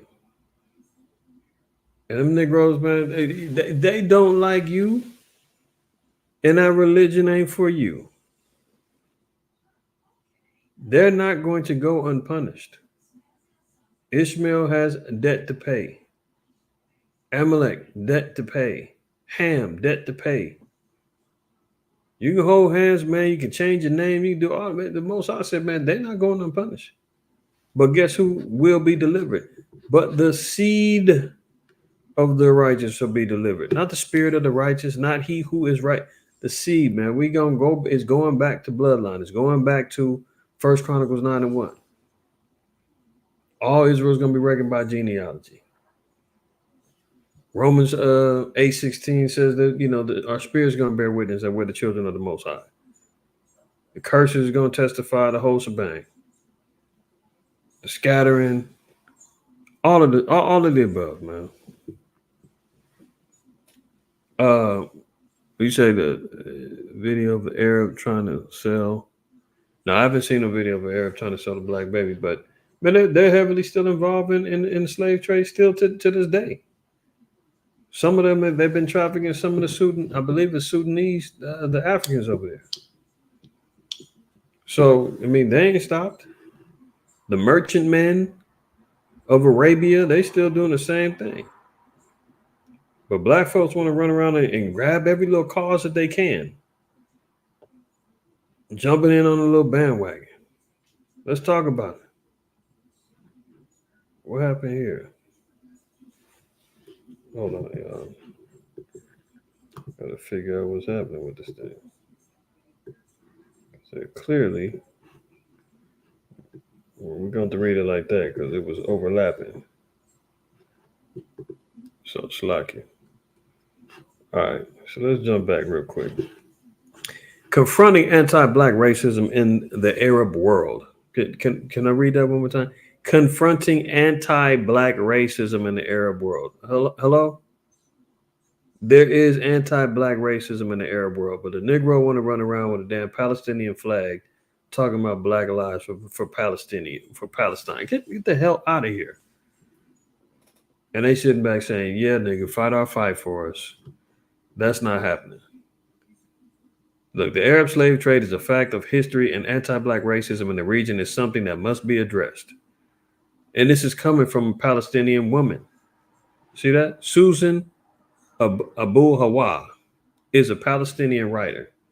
What does she got to say? I spent much of my youth in the Arab world, and I do not recall having a race consciousness until I came to the United States at the age of 13. My knowledge of Arab anti-black racism comes predominantly from Arab Americans. Oh, so the Arabs, man, once they sip the wine, notice that she says that until she spent most of her youth in the Arab world, right? She says she didn't recognize racism until she got to America. And who was teaching her it? Her fellow Arabs who had drunk the wine of the fornication of America. They drunk it and said, oh, yeah, niggas is bad. Oh, yeah, they're wicked. We got all the stereotypes. That's what it is. She said she didn't realize that and didn't get none of that until she got to America. And the Arabs over here were telling her this is how it is. Okay. It says, like other immigrant communities, they adopt the prevailing racist sentiments of the power structure in the United States, which decidedly holds African Americans in contempt. This attitude is also becoming more prevalent in Arab countries for various reasons. This attitude is becoming more prevalent in Arab countries for various reasons, but mostly because Arab governments, particularly those that import foreign labor from Africa and Southeast Asia, have failed to implement or enforce anti-discrimination and anti-exploitation laws. In many Arab nations, including Kuwait, where I was born, workers are lured into menial jobs where their passports are confiscated upon arrival, and they are forced into humiliating and often inhumane working conditions. They have little to no protection under the law and are particularly vulnerable to exploitation, including extraordinarily long working hours, withholding of salaries, sexual, mental, and physical abuse, and denial of travel. Okay, so that's how they treat Negroes over there. That's how they treat black folks over there. And they say Southeast Asians. Pretty much going right back into bondage. That's just a small little sample. But no, nigga want to be over there all completely dumbed down and ignorant and just see another brown person being oppressed. I mean, newsflash, the whole earth is brown or melanated with the exception of the so-called white man. So don't think just because somebody got melanin or they dark or they brown, oh, we got to help them fight too. No, don't work that way. Most High divided the nations in Deuteronomy 32, 8 and 9. So let's wake up now, okay? Saudi Arabia and Russia continue the additional voluntary oil cuts. I made mention of that earlier. They're getting ready to make it a little bit more harder. So, could we see an increase in gas prices or power bills again coming up, in the winter months? Absolutely. Saudi Arabia and Russia saying they're cutting back on oil. Remember, Slow Biden went to Saudi Arabia, gave a little fist bump to the Arab sheik over there and said, man, I need you to crank out some more oil, man. We need more barrels per day. And they said, man, no, get out. See you later, Slow. And that wasn't happening. So I remember last year or earlier this year, I should say, and some of y'all remember, man, y'all power bills and gas bills was looking crazy. January, February, my gas bill never looked so disgusting. Most I'm willing, it ain't that way again. But They're already saying they're going to cut back on the oil. So be prepared, y'all. Let's zoom through some of these other ones, man. Apple co-founder Steve Wozniak, 73, hospitalized after a, quote, possible stroke. I wonder what happened to him. Wonder how he got the stroke. Anybody think they know what happened? May have happened? Think it's just coincidence he got hit with the stroke? Or you think something could have triggered it? We don't know. Wink, wink. Possible stroke. Tech genius is worth $100 million collapsed before taking the stage at an event in Mexico City. Apple co-founder Steve Wozniak was hospitalized in Mexico City Wednesday due to a possible stroke. Mexican media outlets reported, but a report citing suggested it was vertigo. Vertigo, man. Okay, you get nauseous, dizzy, ringing in your ear. I've never known nobody dying from vertigo. Is it possible? Maybe. I'm not not a doctor, but it's interesting how he was prepared to go to take the stage at an event, no problem, and he, quote, died suddenly. Anybody see that documentary? You might want to go check that one out. Oh, look at her. Influencer Vanessa Mancini, 41, dies from a massive heart attack. See, we're forgetting about, these heart attack deaths and strokes and all these other things that was going on, after a certain medical treatment came out, which will go unnamed. But you know what we're talking about, right? Who got shot, Bayan? Oh, you okay? You're not talking about with any particular caliber of a pistol, right? You talking about something with a thin needle? Yeah, you talking about something with a thin needle? Okay, yeah. All right, I'm with you now. But we see everything else that's going on out there, and then we forget about this particular issue that's still plaguing and running through the land. Aaron, if you remember, what was it? Maybe about a month or two ago, I pulled out an article and they said that the VX was going to be a prime topic for next year's election. So, Mrs. Or Miss Mancini, she dies from a massive heart attack. And look what she was doing now, putting up Christmas decorations at her home in Brazil.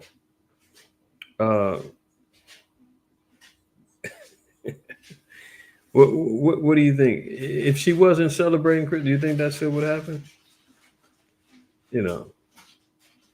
We're in, what is it, November 10th? And here she is, well over a month in advance. Just can't wait to deck the halls.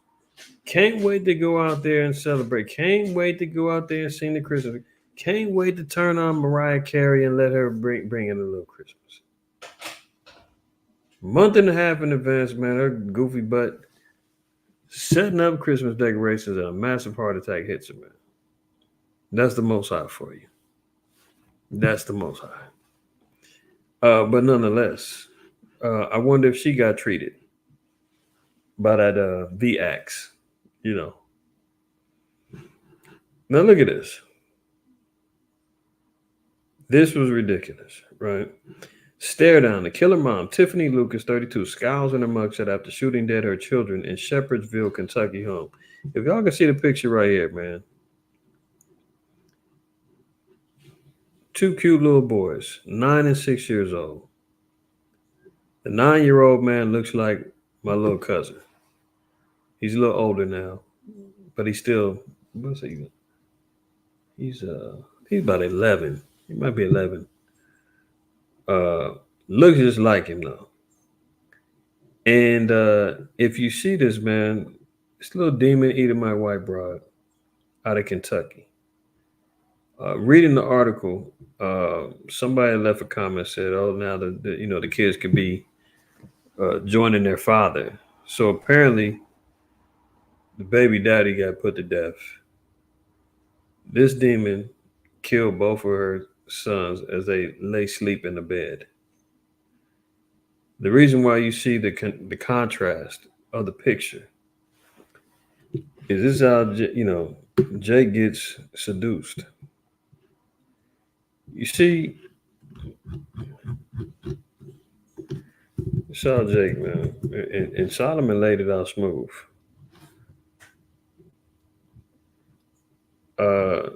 Going back to Proverbs chapter 6 and verse 24, it says, verse 23 will begin. For the commandment is a lamp, and the law is a light, and reproofs of instruction are the way of life. So, number one, man, if brothers is out there following the laws of the Most High, man, you wouldn't be having these marriages with the heathen woman like that, right? Number two, it says these laws is going to do what? To keep thee from the evil woman, from the flattery of the tongue of a strange woman. Lust not after her beauty in thine eye, neither let her take thee with her eyelids. So it says that a wicked woman, the evil woman, she's going to game you and flatter you with your tongue, with her tongue. She's going to tell you all the things, everything you want to hear. The Most High said, don't lust after for beauty or in your mind, in your heart. Neither let her take thee with her eyelids. So she's going to try to seduce you with your eyelid. Look at this picture. You tell me, is this the same female? She got the filters on, man. She got, darkened her skin up with the picture. She trying to look like a damn sister. Now imagine a Jake find this picture online. He think, oh, man, she might be mixed or, oh, she fine, da, da, da, da. But this is the real her. The mugshot is the real demon.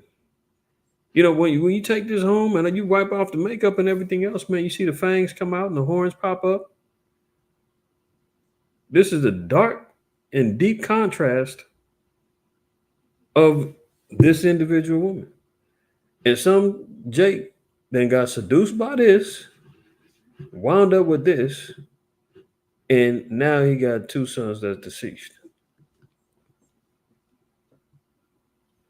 But the Most High told us from the jump, man, keep these laws, and it's going to keep you from an evil woman. It's going to keep you away from her seduction and her flattery. And she's not going to be able to take you with her eyelids, batting her eyes and, slapping on the lashes and everything else, man. It's not going to go down. See, it says, for by means of a whorish woman, a man is brought to a piece of bread. She'll take your last, man. Have you on a bread diet. No, there's nothing more. What is it? Second Ezra, the 4th chapter. Will tell you who's stronger, wine, women, or the king. It'll tell you, man, the woman, she controls it all. It said a whorish woman, man, she will break a man down to a piece of bread, have him eating crumbs, because he'll sacrifice and give it all. And the adulteress will hunt for the precious life. See, that little Edomite broad, man, she ran game on that dude. I don't know what happened to the son or to the father, but the article didn't say. But like I said, there was remarks from interviews from family, and they was like, oh, now they can rest in peace with the dad or whatever. So who knows how the Jake got put to death? Seems as though death follows this damn heathen broad everywhere she go. Murdered her 2 kids as they lay sleep in the bed, man. Verse 8 of Sirach chapter 9. Turn away thine eye from a beautiful woman and look not upon another's beauty. For many have been deceived by the beauty of a woman. For herewith love is kindled as a fire. See, they going against. Y'all brothers know. Especially now, man, you got it. These guys, man, I can cover the stories. These cats is out here falling in love with AI, fake girlfriends, and you got all the filters in the world to make them look like they something. It's that old movie, I'm Gonna Get You Sucker. When Jake went and picked up the sister at the bar, took her home, and she was like, "Ooh, I'm glad I'm home." She started taking off her wig and prosthetic leg and everything else. And he was like, "Whoa, what the hell?" Jake tried to run up out of there. She was like, you talk me home, you gonna get this. This is what the scriptures are talking about, man. She gonna put on this whole fake old face, man, and then this is really what she looking like. And this is the demon that will kill your kids. Unbelievable. Look at this. 4 LA police officials found dead in 24-hour period in apparent suicides. What were they involved in? Obviously, the article is not going to state, but yeah. 4 LA police officials all committed suicide within 24 hours, man. There had to have been some suicide pact, something going on corruption wise. Who knows? But that's not ironic. I mean, there's something that tied them all together. 4 members of the LA County Sheriff's Department have been found dead within a 24-hour period in apparent suicides. The 3 current members and 1 retired officer found dead have not been identified or confirmed to be self-inflicted deaths, but the LA Times cited several sources who spoke about the suicides. The first victim was discovered on Monday around 10:30 a.m. in Valencia, while another was reported in Lancaster at 12:53. LASD detectives responded to a third death at 5:40 in Stevenson Ranch, and the 4th victim was discovered around 7:30 a.m. in Pomona. So what's going on with them? Who knows? But that's very interesting. Very interesting. Yeah, subsequently. they was involved in something. Oh, look at this. The next pandemic deemed to be the big one. We've heard Bill Gates say that damn near verbatim. So we got the war going on. We got the economy going on. We got famine going on. We got all this going on. And I just, we talked about last week, China got 7 or 8 new viruses in the lab right now that they're working on. I mean, this stuff is moving fast and furious, man. And we can forget about some of the stuff that's been still bubbling. So they still are ready to put out the next pandemic in the midst of war, in the midst of a depression or recession, in the midst of famine. This is when people wonder, what Jacob's trouble, when is that? Don't worry. If we all keep living, it'll be here shortly or sometime in the very near future. Don't let me put a time frame on it, but all of the ingredients are in the pot right now. And the heat is on. Next pandemic deemed the big one could be the most contagious and deadliest disease known to humanity, scientists are warning. The Paramyxovirus family has over 75 viruses, including mumps and measles. Scientists do not understand how they transmit through different species.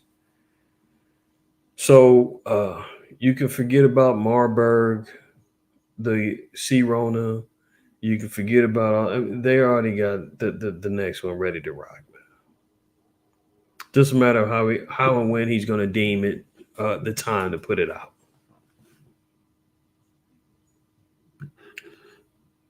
Disease X he's got on deck too. To follow that up, the Bay Area is reinstates the mask orders in healthcare settings. Will LA follow? Let's not forget about that. They still want to implement those orders back. They still are in favor of, getting back into lockdowns. The job's not finished. They know a lot of people have been refusing. A lot of people is backing away. A lot of people have been quote unquote woke now. They ain't falling for the okie doke. So they're going to have to bring something out that's going to make people believers again. So this is why they're drumming up a new one. You already know. And outside of that, to add insult to injury, to continue on, House Speaker Johnson, they just got a new speaker of the House. Oop, hold on 1 second, y'all.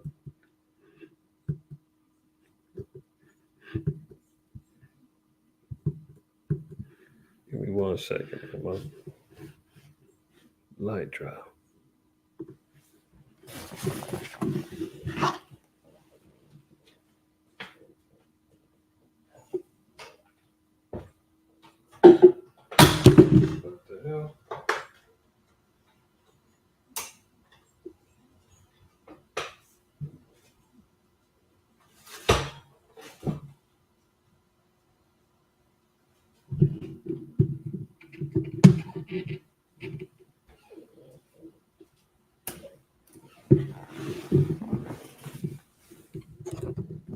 Oh, Shalaki, y'all. Look like might be time for me to close out, man. Satan over here telling me knocking down my lights, the camera done fell, all kind of stuff. We ain't stopping though. We ain't stopping. We back. So, not to mention, remember, the House Speaker for the Republicans, man, they got rid of McCarthy. They've been trying to find a new House Speaker, man. The budget, they found a little 45-day budget to sustain themselves, to pay the bills for 45 days. That deal is going to be up, I believe, November 17th. So there's like 7 days left. They got this new House Speaker now, Johnson, and he's running out of time to avoid a government shutdown. So we're right back where we started from a little more than a month ago, regarding a possible government shutdown. They just got a new House Speaker in there. Nobody knows much about him. They've been picking up old quotes from him saying, he was condemning sodomites and all kind of stuff. He's a Trump supporter, so they're going to cause some more confusion, some issues regarding him, and how big his voice is going to be in these meetings is going to determine whether or not there's going to be a government shutdown in 7 days, and whether or not they're going to get a budget approved. Because now Slow Biden is going to say, well, we're involved with a new war. I need more money for more war. We got to get more money to sustain the economy and pay all these new government contracts and defense spending bills and all this other stuff. And we still need to send some more money to Ukraine. They got to get all that figured out, man. And this guy was like fifth string. So, he's brand new, green, dealing with this type of pressure. So who knows? Will he be the one to be able to substantiate a deal within the next 7 days? We don't know. So government shutdown is still on the table. Ransomware attack on the ICBC disrupts U.S. Treasury market. A ransomware attack on the Industrial and Commercial Bank of China. That's the ICBC, the Industrial Commercial Bank of China, got hit with a ransomware attack. So one of their biggest banks got hit with a cyber attack, and they're demanding money. The Securities Industry and Financial Markets Association told members on Thursday that the ICBC, China's largest bank, has been hit by ransomware software which paralyzes computer systems unless a payment is made, according to several people familiar with the discussions. So how safe is the money, man, when it's all digitized? Everything got backdoors, hackable. As we see, China's biggest bank got hit. So is Wells Fargo safe? Bank of America, Citibank, any of them safe? No. So we know that the trend moving towards a centralized digital currency, a CBDC, centralized banking digital currency, that's all on the table, man. They want to try to change everything to go digitized. But we're seeing the back door is wide open for everything to be corrupted and destroyed. So China's largest bank now is being held for ransom. Imagine that. Look at it. Why banks are suddenly closing down customer accounts. There's a whole wave of people losing their accounts. But watch this. Per your account agreement, we can close your account for any reason at any time. So a lot of banks have these clauses when you open up accounts that they're in control of your account. They can completely shut you down. You could be at the store trying to use your debit card. Things are shut down. They're telling you ain't got no account no more. You going back in trying to find out what happened. And they say, we don't want to do business with you anymore. I don't follow, but your algorithm on YouTube, I don't have any particular subscriptions, but sometimes I'll be looking at some of the precious metal guys that talk about things, and I remember seeing this one silver dealer, and he said he had 3 bank accounts all closed by the banks, no rhyme or reason. And really it's because of the threat that precious metals do to the paper money, the fiat currency markets. So they want to shut down a lot of these precious metal dealers so that they can forcibly put everybody into dealing with digital currencies and getting out of paper. They don't want the backup plans to be, sustainable, right? So it says, look, these situations are what banks refer to as exiting or de-risking. This isn't your standard boot for people who have bounced too many checks. Instead, a vast security apparatus has kicked into gear, starting with regulators in Washington and trickling down to bank security managers and branch staff eyeballing customers. Also, when you're going into the sooner or later, don't be surprised. You're going into the bank and you got your fringes on and they're watching, and you're the treasurer for your camp or your congregation or just your own particular bank account. You're entrepreneur, private business owner, whatever. They're eyeballing you now. The goal is to crack down on fraud, terrorism, money laundering, human trafficking, and other crimes. All they have to do is suspect, oh, that fringe wearing Israelite. Aren't those black identity extremists? Oh, aren't those guys a hate group? Oh, now you're going to be categorized in particular. Oh, they're money laundering. They're sending money because they got a school or a camp in this part of the world where there could be terrorists over there. We don't know where this money's going. We're going to shut that down. You see where this could go? And banks are closing a lot of people's accounts right now. Look, by law, banks must file a, quote, suspicious activity report when they see transactions or behavior that might violate the law, like unexpected large cash transactions or wire transfers with banks in high-risk countries. So they don't want you sending money to any place that they consider high-risk countries. They don't want, they can consider high suspicious activities just with your overall transactions. Remember, Slow Biden is introducing that $600 transaction law, tax law, when you file for this year's taxes moving forward. You got to account for every $600 transaction that you make using Cash App, Venmo, PayPal, any third party exchange. They want to know where, when, and how did you get the money so they can tax it. So now, let me tell you another testimony. My son is trying to buy a car. Now he sends my wife a certain amount of money to deposit in the bank. The bank tells her, no, we're not taking that money. Can't do it. She's like, what?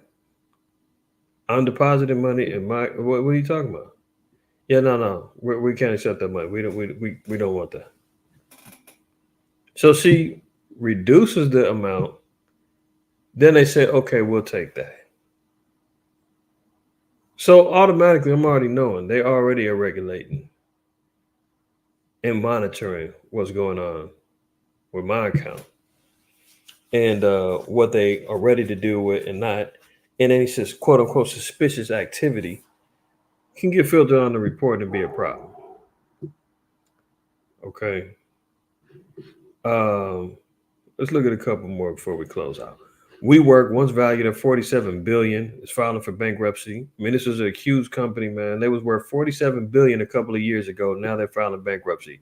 That should let you know where the economy's headed right now. You got America, man. What?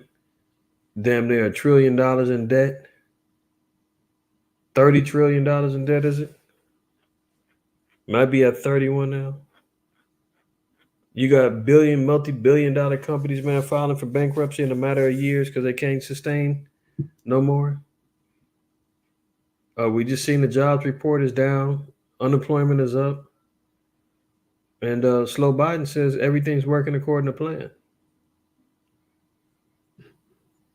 Nation at risk of winter blackouts as power grid remains under strain. I mean, every year we keep hearing about the power grid being under strain, be it in the summertime, be it in the winter. There's always threats of rolling blackouts. It's only letting you know that the power grid is weakening and it's becoming more dependent, more dependent. And Slow Biden is saying, hey, we need to continue using more power through the grid. We need to be going more electric. We need to output of power more. So look, they're talking about a quote unquote new El Nino storm coming this winter. Supposed to really be powerful. We don't know. You know, Esau's always trying to take credit for every damn thing, thinking he can predict the future. But one thing's for sure, two things for certain. One common theme that we keep hearing about is this power grid being under strain. For the past few years, at least I've been monitoring it. Constantly, every summer, every winter, the power grid is becoming more and more compromised. So could there be future rolling blackouts? Could there just be an outright grid failure where everybody's living in the dark ages, man, unless you got backup power? And however long that lasts is on the most high. Who knows? But just be wise and understand what's going on. This could even be more primed for a cyber attack to attack the grid and say, oh, well, you know, blame it on the weather. But meanwhile, they forcibly do it because they want to push forward with this electric Green New Deal, crippling everybody and making more dependent upon governmental power and structure. So, you know, that's on the table as well. Meanwhile, the Department of Justice announced arrests in a high-end brothel network used by elected officials, military officers, and others. All hell's breaking loose, man, and these guys are tricking off money on hoes. Elected officials, military officers, and others are involved in a high-end brothel network, man, passing around harlots. I mean, but this is spiritual Sodom. This is the place where anything goes, man.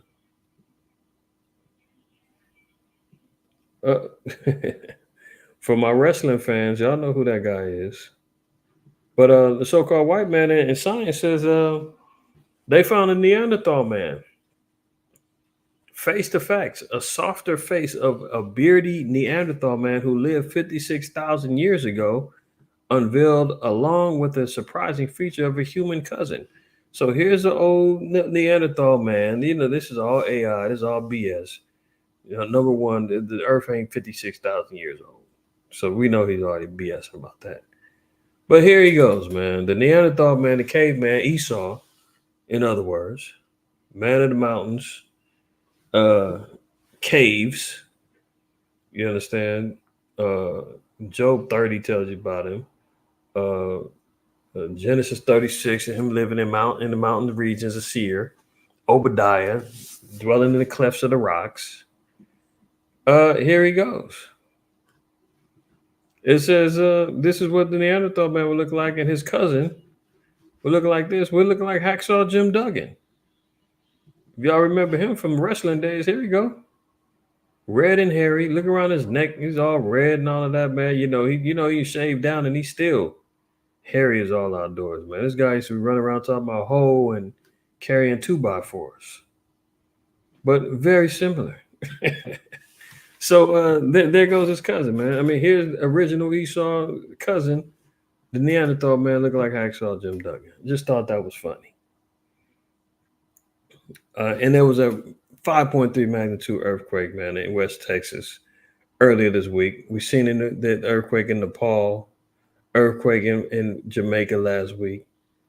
Texas get hit with an earthquake.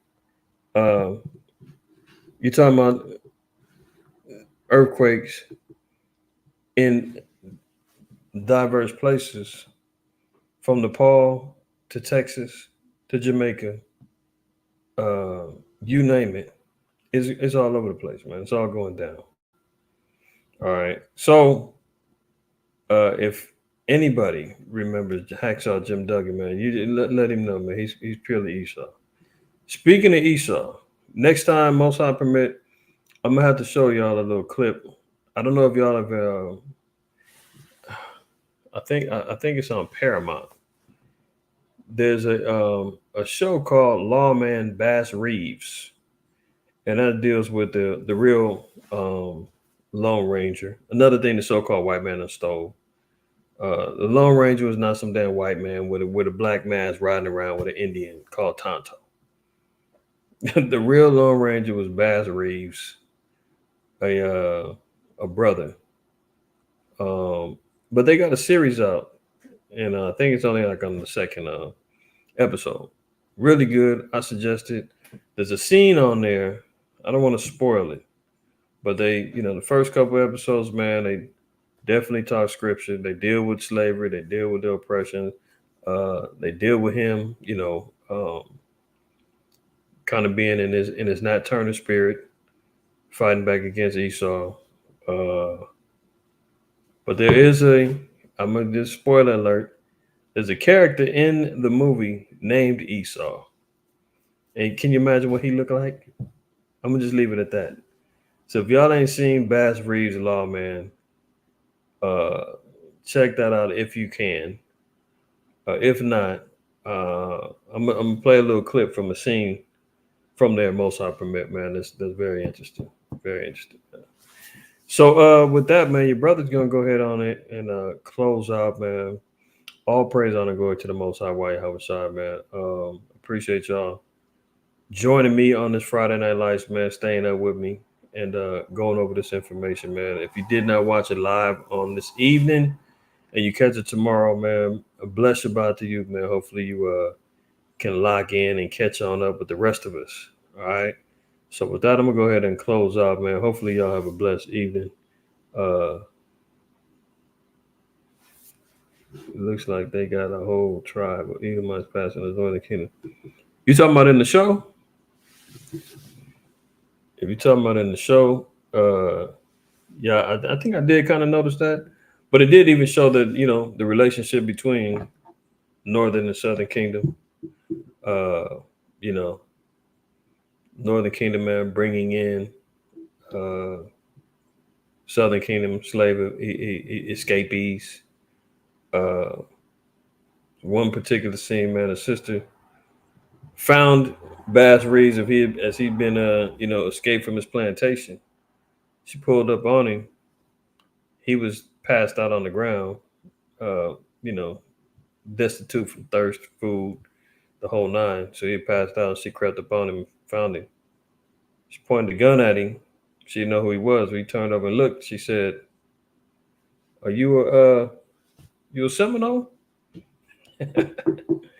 If you if you know about the book Black Indians, that'll kind of explain why she said that, and also what some of the Seminoles look like. All right, but yeah, they definitely have they play it from a distance, man. You hear them with the battle, the war cries and all that, and then when you get up close, you can't tell because they're not dressed in they're dressed more like Westerners than they are in traditional native garments. So yeah, I think it's a mixture of some Edomites mixed in with Northern Kingdom. I'm not sure, but I did notice that too subsequently. But yeah, you've seen it. So yeah, I recommend that, man. If y'all got a chance to check out that Lawman Bass Reeves, I think, like I said, it just started. I think they only like in the second episode or something like that. But it's good. But I'll try to show a little clip of that, man. Most High willing, under fair use. You dig what I'm saying? Because I don't want to get struck down. But it is what it is. All right. So I'm gonna go ahead and slide on out of here, man. Y'all be blessed. Have a good evening, and Lord willing, see y'all tomorrow. Closing Shabbat class, man. MOTC will be closing out at tomorrow, 3:00. Lord willing. All right, Pacific time. All right. Other than that, man, I'm out of here. Shalom.